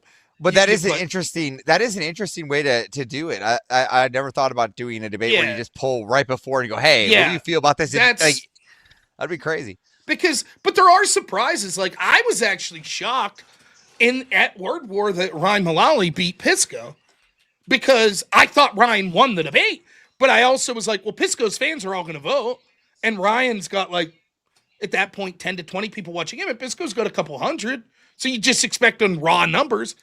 But I don't know if Pisco's audience wasn't watching or if they were a little more reasonable, but they actually voted for Ryan. Ryan won that debate, which he did win. It's ironic, and like Ryan has been talking about that topic for a long time. And to his credit, so is Pisco, that's going to be the big thing, and now it is. That case is being held in front of the Supreme Court right now, the birthright citizenship case. So, it was funny that we talked about it back then, and there it is. Yeah, I know. Wait, I'll play one dumb fuck whip song here at the end. We didn't even reach the goal, though. I should just yell at everyone. Yeah, go Dark Side Phil and all you and demand money. Yeah, guys, we haven't even reached the goal. It's my birthday today. We haven't even reached the goal. No whips until we reach goal. No whips. No. They'd be hating me. They'd be like, Avarice, you're the pro whip guy. What are you doing over here? Yeah. But, it's online debate, like the judging of its way. I usually have a good feeling if I did good or not, and that's good enough for me. I don't give a shit. If like 100% of the people had said lost, I'd have to reevaluate if I disagreed and be like, well, wait a minute. But most of the time, I can tell when it's just sour grapes. There are debates where I'll be like, I think I won, but I could absolutely see someone saying the other side won. I could see it. It's not unreasonable. And then there are times where it's like, I know that if someone says I lost, they're full of shit because it's completely obvious, and I think most good debaters know that. Right. And there are times that I've thought that I was like, yeah, I fucking lost that. Like this. Trust me, I clearly lost yesterday's hot dog debate. I remember losing that. Trust me. Well, you fucked up. You shouldn't have bit the hot dog. That was the failure. That was the end of it. Part of me, there's part of you that goes, how do I make this work? Right. And you're like, I think I can do this. But as soon as I caught the words, as soon as you said it coming out my mouth, I was like, that was the kill shot. I was like, there it is. Now I got to recover. Recovering's the worst. The best is when you get a performative victory. Like I used to love that in debate in college, where you would get like my favorite story like that. It wasn't even me. It was this very interesting guy. He's like I don't know how to explain him. He's like the most intense person I've ever seen. Just like super like sincere, like more sincere than any person I've ever met. Right? Just a hilarious guy. He's a great dude. And he was a decent debater at the mid-level, JV. So he wasn't at the low level and he wasn't at the high levels, but he's in the mid-level. And there'd be all this crafty shit that people would try to do. So there was this argument going around called steal the ballot. And they had some fucking philosophical author they're reading that's basically like rules or Western, modernist, blah, blah, blah, oppression. So what you should do is go up and the judge has a ballot where he fills out who wins. So you should steal it from the judge because the judge is like the man. He's the powerful. So you should steal it and then fill it out for yourself, right? So this team's arguing this in front of my buddy. And he's like, my buddy just walks up as they're arguing for this and steals it himself. And he's like, yeah, I agree. And they're like, well, you can't do that. He's like, yeah, you just said we could. In fact, not only did you say we could, you said it's a good thing. And they're like, well, we meant for us. And he's like, no, your argument applies to anyone. We agree. He's the evil man. I'll steal it, and I'm filling it out right now. And he filled it out, and he gave everyone perfect points, but gave his team the win. And they looked at the judge, and they're like, he can't do that. And the judge is like, yeah, he can. You just said he could. And that was it. The debate was over in 5 minutes. That's hilarious. Judge was like, okie dokie, and walked out, and that's the round. And it's like, what are you going to say? How do you do? And so like when shit like that, like I love those style debates the best. I was better.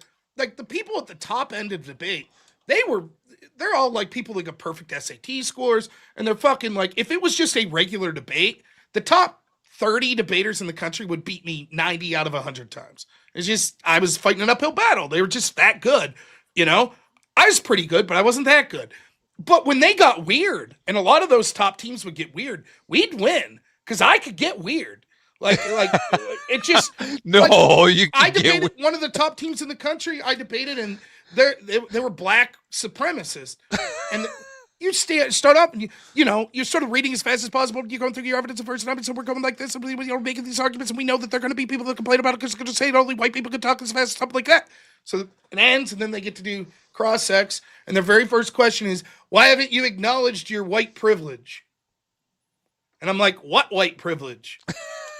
And they're like, you start to nail down, what does that mean? What privilege do I get because I'm white? How do you know I'm white? And because even they knew that they couldn't be like, you were born bad. So that you have to embrace whiteness. Okay, then what does white privilege mean? And when you really dug down, they would use a bunch of flowery language, but it was like money and power. And so I'd be like, okay, I go to Clarion University. It's the cheapest state school in Pennsylvania. I work at Burger King 40 hours a week to help pay for it. I drive a 92 Cavalier that the brakes don't work, and if it rains, it won't start up. I haven't had electricity for 2 months because my parents had a daughter unexpectedly that's 20 years younger than me, and their furnace went out. So I spent my last $800 helping them buy a furnace.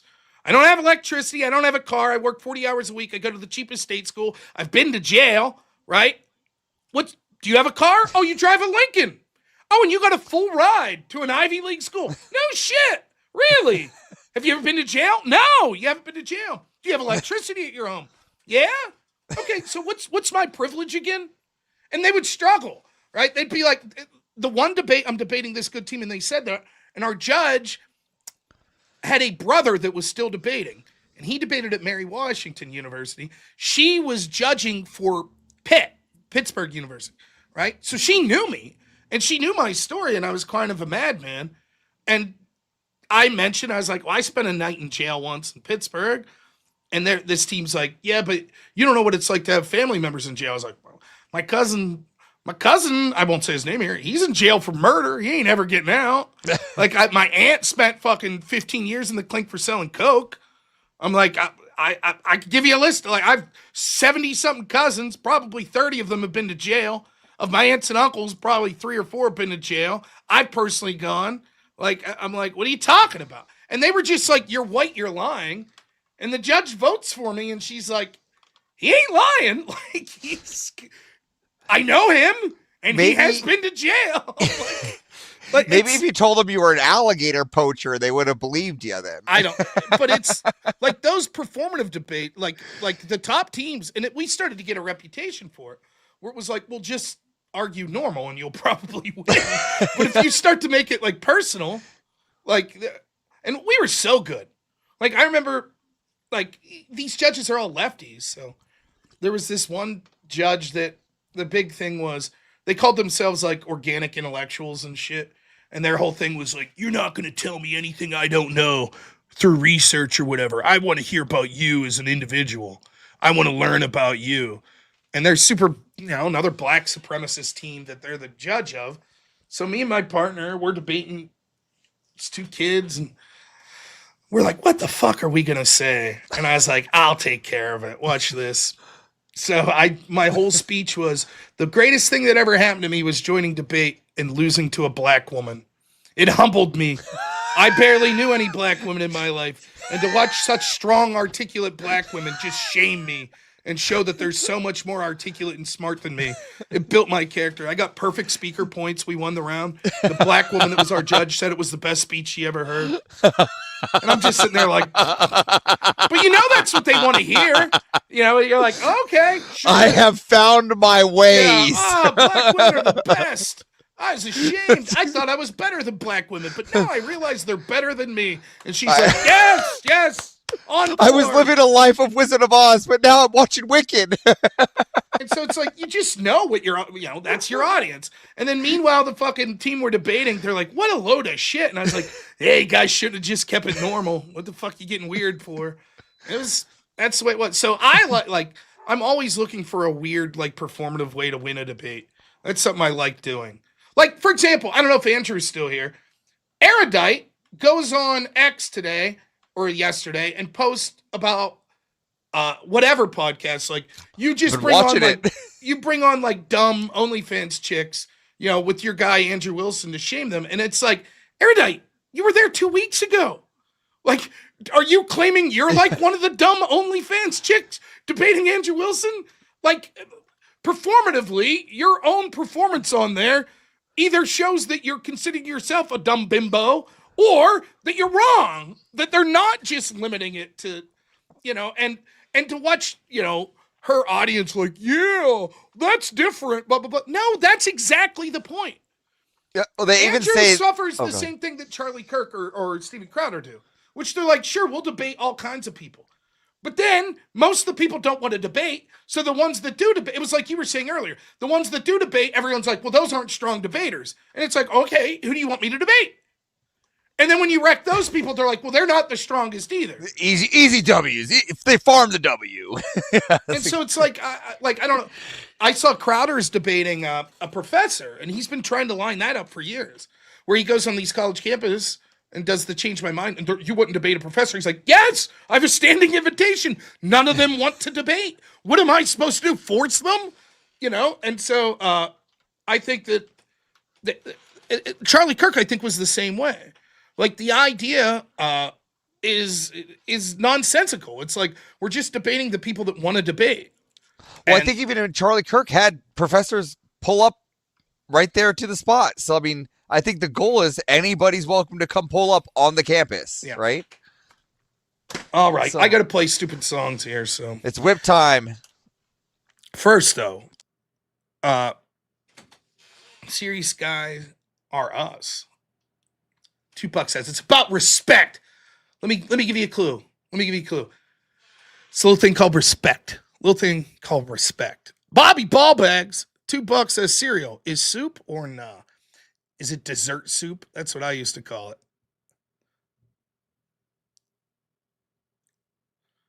See, I think there's an argument to be had. I'm not like a philosopher, but I think there's an argument to be had that we don't always need correct definitions. Sometimes you just know.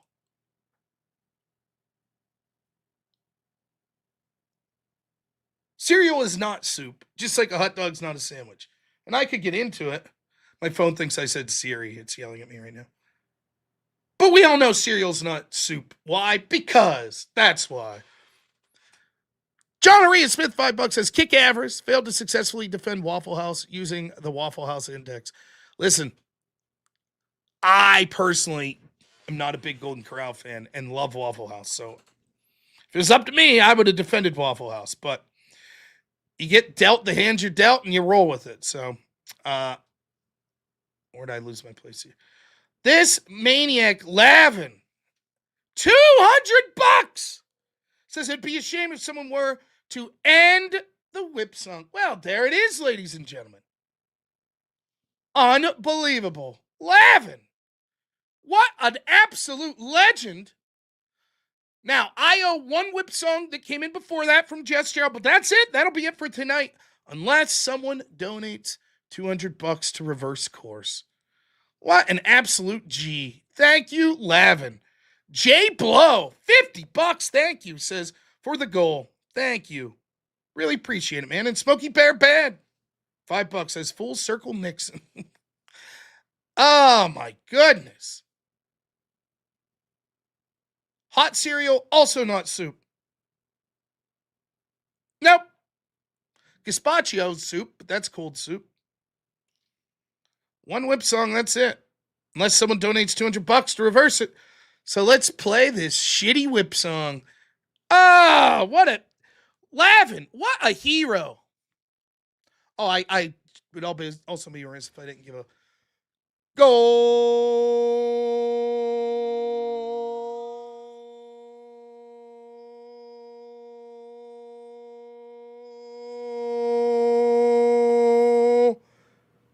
Why can't cereal be soup? Rob! It's about respect. That's why, Marcellery. It's a little thing called respect. That's why cereal can't be soup. Oh my gosh. Lavin, $200. And no whip songs. I couldn't be more pleased. Oh my goodness. What a victory. It's one of those nights, folks. Easter. We're beyond Easter now, though. Huh? I expected to get more business from orthos that today's not really Easter.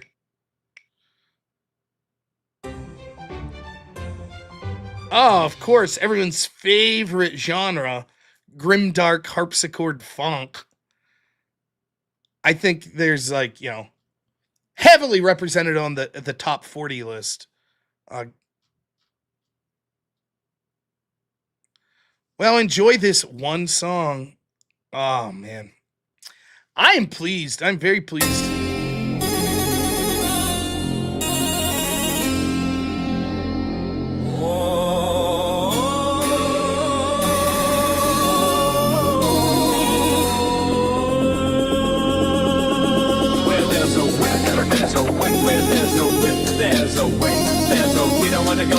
Today, but the Lord is the last says name. We're gonna march all day. Where there's a way, there's a way.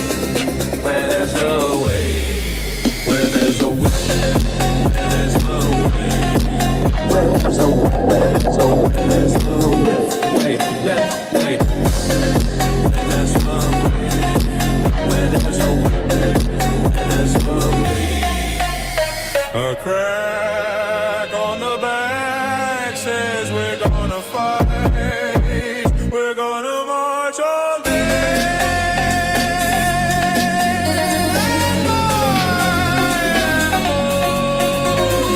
We are the slaves of the dark, Lord's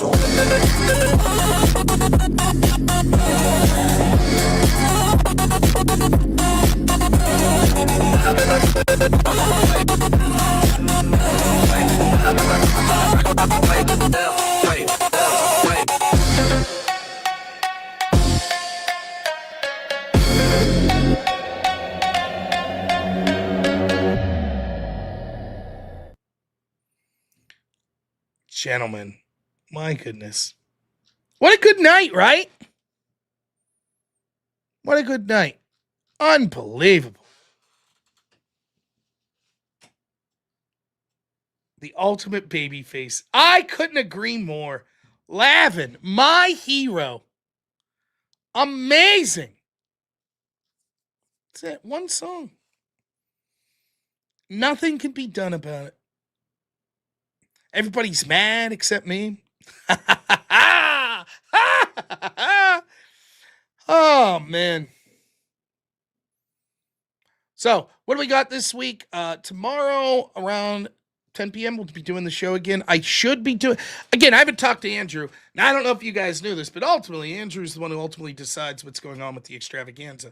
So I got to talk to him, but it looks like it'll be me and Andrew doing the extravaganza this week. Or maybe he'll have something going on in it. Maybe it'll just be me and Mr. E. Wouldn't that be something?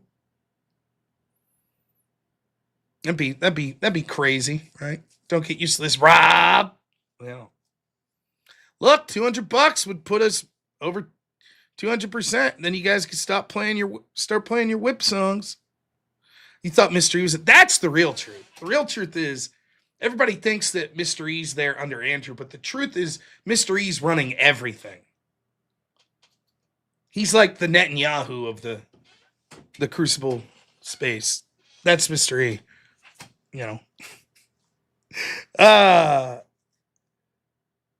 So, yeah, we'll see what's up. But reminder, even if I'm not doing the extravaganza, it's now 6 p.m. Eastern time on the Crucible's Rumble channel. So we'll be doing that. I got to talk to my man Avarice. I'll talk to him a little after the show. Computer should be coming in the next month or so. Once I get that, we're going to work on starting to do some daytime shows again. Now, the reason that I hesitate to take call-ins is because there is a concerted effort to screw my channel over with people using anti-Semitic tropes because they know that's something that YouTube doesn't like, or racial or homophobic slurs. and then mass reporting. So it's difficult for me. Now, it sucks because I think those shows were the bread and butter of my channel. So what we're going to try to do is we're trying to work some of this out. It's a shame that certain people directed trolls to attack, and then predictably those trolls made it a mission to get my channel banned. We'll do our best to take care of that. We're going to try to find ways to cleverly get around that, whether it be streaming exclusively to Rumble for those or other things like that. A delay button, trying to have someone that's screening calls. We're going to try our best. But that's one of the reasons. So once we get the new computer, we're going to get clever. Yeah, we'll try a delay and things like that. But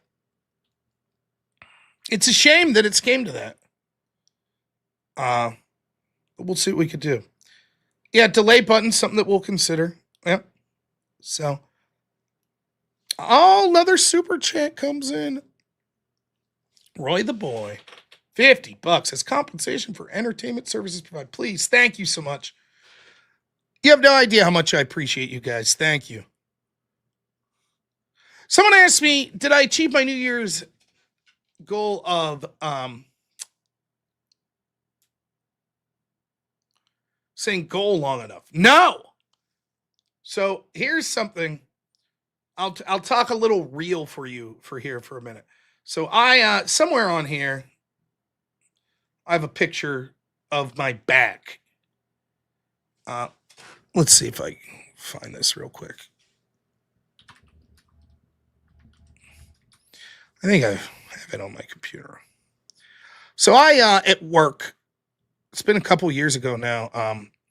What had happened was yeah, here we go. Maybe.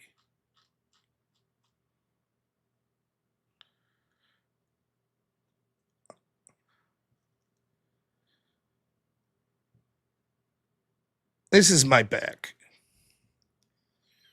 So, if you see down at the bottom here, I have two pretty significantly herniated discs. And that occurred at work because one of the gentlemen I was working with that had autism, he was falling downstairs, and I ran up to grab him, and he sort of drugged me down with him, and that's the result. So I never took any time off work. I didn't collect any disability money or anything of that case, but it hurt like a motherfucker. And I talked about it a little on stream, but I often, I just deal with it. I definitely don't want surgery. I definitely don't want to be on pain pills like opioids or anything like that. So I've been managing it. I get injections in my back, and then I've been managing it basically through like just Tylenol or ibuprofen, and it was getting better. And I don't know what it was there about 3 weeks ago or something, but I woke up and I could feel like a sharp pain in my back all the way down to my leg, like the day it happened. And it's been a fucking bear ever since. It's just killing me. It really is. So I had wanted to try to do even better. I was getting a gym membership and stuff like that. But now I'm concerned. So I have an appointment with the back doctor, not this coming week, but the following week. So they're going to look at it again and maybe give me another MRI. And what have. But what I am doing is I'm sort of using Easter as like sort of a starting over point with a lot of trying to eat right. I'm going to try to do more work for the show. I got the new computer going, so there won't be any excuses on that level. I'm going to try to get my back right and try to make sure that I'm going to the gym and things like that. So that is the plan. So hopefully you're going to see even more content. Shouldn't affect my evening content, but hopefully you start to see more content from me, either daytime live streams or putting up like 10-minute daytime videos that I come up here and record Uh, no, oblations. I don't know what that is, where they burn the nerve endings. No. That's something I'll ask them about. But yeah, it sucks, man. Now, I would not be taking a boxing match I find this whole, ooh, why don't you fight? Here's the problem, right? Once you start fighting people, like boxing people, there'll be no end to it. Like, everybody's going to want to box. So I think the whole thing's childish and stupid. But even if I was going to box, I feel like I'd put gloves on, and then the first time I'd be like, oh, wait. So, really sucks though, man, because I was planning on being like the assistant coach for my son's t-ball team, and it makes bending over really fucking difficult. It really does. So, yeah, and I absolutely know Brian will be diving for my shorts right out of the gate. So yeah, there will be no online boxing for me. Yeah, the day streams were fun. So we're going to try to get back to those. Once we get the new computer, even if I don't do call-ins initially, maybe we'll just start doing, I'll be fine in 2 weeks. It's been 2 years. I wish I'd be fine. But hey, maybe you're right. Yeah. I mean, there are days I'll get through the day, I'm like, well, my back felt pretty good today. Then there are other days, like it'll just be something stupid, like walking around with my wife grocery shopping for 20 minutes, and I'll just be sitting there like, holy fuck, does this hurt? And I'm soft. I'm not like, dudes that have backs like that are like fucking digging ditches for a living. I'm like, what the fuck? I'm soft. I sit in my fat ass for a living. What's happening? So, it sucks, but I will not take opioids. Not happening. I know too many people that have paid a price for that, so I'm doing my best to avoid that. But yeah, there you go. That's my shitty back. This here, it says that MRI was, it says up top, September 12th, 2024. So we're going on almost more than a year and a half. I do not put my wallet in my back pocket, and never have. I always kept it in my front pocket. Now, the way they explained it to me, they think the majority of the pain is this top disc. That's where they think the majority of it is.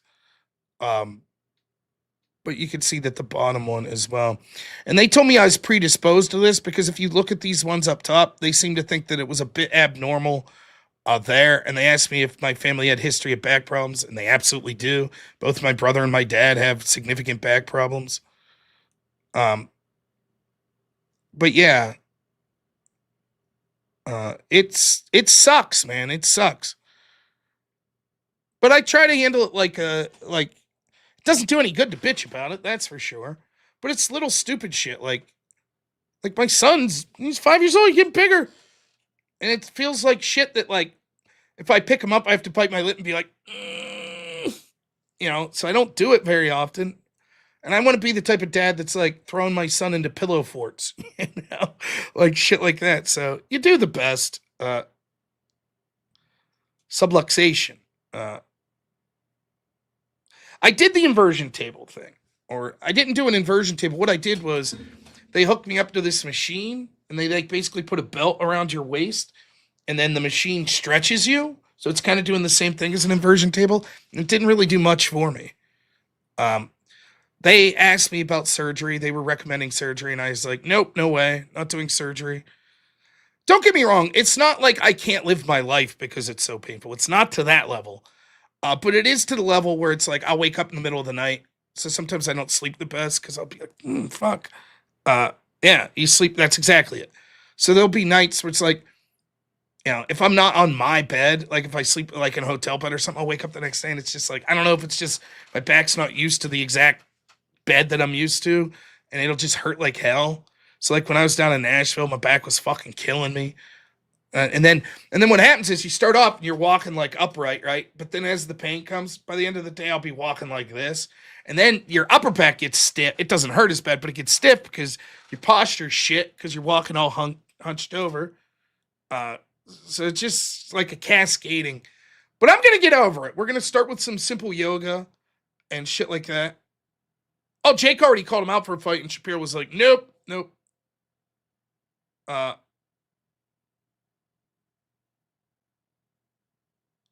I will look into that. I've never heard of this. RFA ablation. I will definitely look into that. Well, I was already asked too. Are you doing nerve block right now? They gave me a medication that's supposed to do that, but I try not to take it. So but I'm talking about the injection where they do a nerve block. Because Yeah. It's I like have a steroid injection. Yeah. I don't know exactly what it's doing, but yeah. Yeah, that's what they give me. But you can only get that like every 90 days or something. Yeah, I get it every 6 months. But the 2 days after, I'm up like a rocket. Yep, like exactly. I'm cleaning the whole house. Yeah. It really makes a difference. Like the first 2 weeks, I'm like, fuck, I feel great. I'm sleeping good. Yeah. I was talking to Sniper about, right? Because Sniper has some, we all got to know each other at Nashville, all of us. So I was talking to Sniper and I was like, dude, here you are to confirm it. The 2 days after you get that nerve block, you're like, my whole house is the cleanest it's ever been. I feel good for like 2-3 weeks, and then you can feel it starting to wane. Yeah, then after like a month and a half, it's like it feels the same as it ever did. It's just, what I do is I wean on the ends with 5 to 15% lidocaine patches. So I don't know. See, I haven't tried that. I did like icy hot patches and stuff, but dude, lidocaine never patches. took a muscle relaxer. They did give me gabapentin, and I'd take it only if it's super bad. But not a fan of gabapentin. Doesn't work. It doesn't. I don't know who. It doesn't work. They have at Costco the lidocaine patches. You can get them at 5% at Costco. Cheap. Just put it right on the spot, man. Yeah, I'll have to look into it, but. Yeah, it was gradually getting better and then just ran. And it wasn't even like I did something, right? So it wasn't like, I was, lifting boxes and all of a sudden my back hurt. It was literally just, I woke up and was like, what the fuck happened? So, and it's weird because it's been so long. Like, I'll instinctively do stuff. Like, I'm constantly like reaching and grabbing, pulling myself up. Normally you just pull yourself, move forward. Anyways, no one really gives a shit. So apologies for that. But what I'm trying to say is, in a roundabout way, I do plan on like starting to eat much healthier here, starting this week, and trying to get my life in order. And a lot of that is going to be doing better here with the channel. So we're going to get shit worked out with this computer. We're going to start pushing to get it on some bigger shows, like some Piers Morgan's, some shit like that. Maybe I'll fly myself out to whatever. And I'm going to start aggressive. I don't want to say aggressively, but more diligently going after bigger guests like Dave Smith, Jimmy Dore, people like that. And I think that's within my reach to get people like that to come on. Maybe I'll set up some more debates with Destiny, Pisco, folks of that nature. So give Avarice more buttons in the back, like finish him.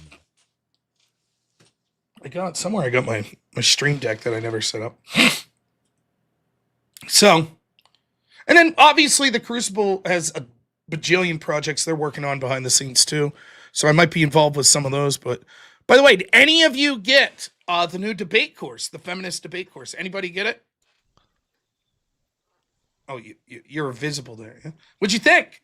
I did. It's fantastic. Yeah. It's fantastic. If you don't have it, go out and get it today. And if you own the first one, the second one is cheaper. Yep. Yeah, and I am featured in the second one, talking about advice on how to debate feminism. It's a great lineup. David Patrick Harry, me, Rachel, Andrew, Steven Crowder. Yeah, I was gonna say Crowder's there. And you can use promo code MANTED for 0% off. And Manted will feel great about it. He grows 1 inch taller every time you use that promo code. So next time you see him, he'll be 7'8" or something like that. Yeah.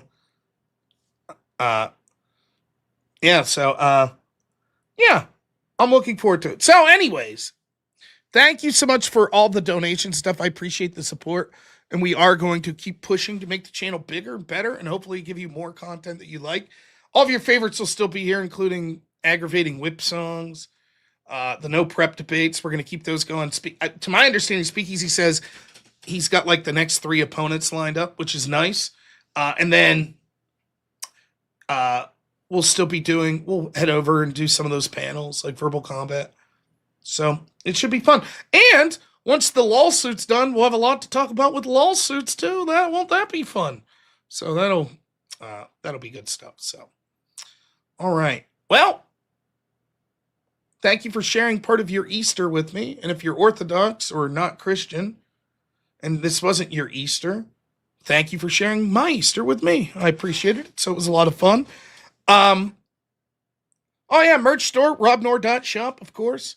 Wade, I talked to my guy, so you should have that promo code by the end of the week that I owe you. Thank you to Avarice. Thank you to my editor, Black Elk. Thank you to the great authors, Miss Ulrich, from tonight's selection of I'm Speaking Now. Black women share their truth stories of love, courage, and hope. Really appreciate that, Miss Ulrich. It brought us immense joy. Everyone who donated, thank you so much. All of my moderators, you guys are the best. Thank you so much to everyone who liked the stream, who chatted, or just watched. Even those that I banned for stupidity, you helped make the content. And for that, we appreciate it. So I will see you all tomorrow, probably for the extravaganza, if not around 10 p.m., probably a little earlier, 9:30 or so here. Take a moment and just think of the life of Charlie Kirk here and how they assassinated him and then celebrated it, make him a joke, insult his wife, insult his family. Regardless of what you thought of him politically, make no mistake, they continue each day. I saw several posts on X today. He was a racist podcaster. They didn't kill him for being extreme. They killed him for being effective.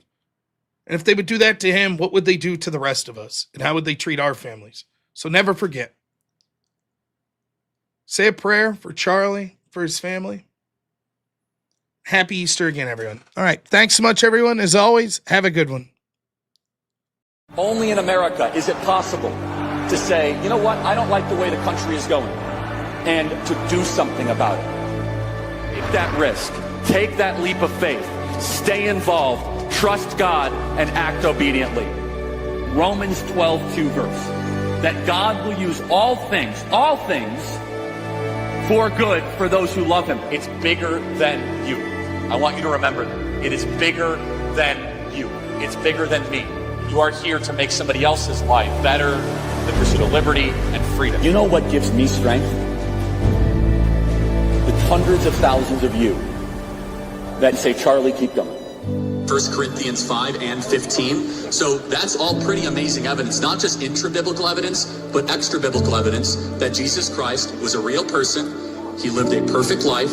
He was crucified, died, and rose on the third day, and he is Lord and God of all.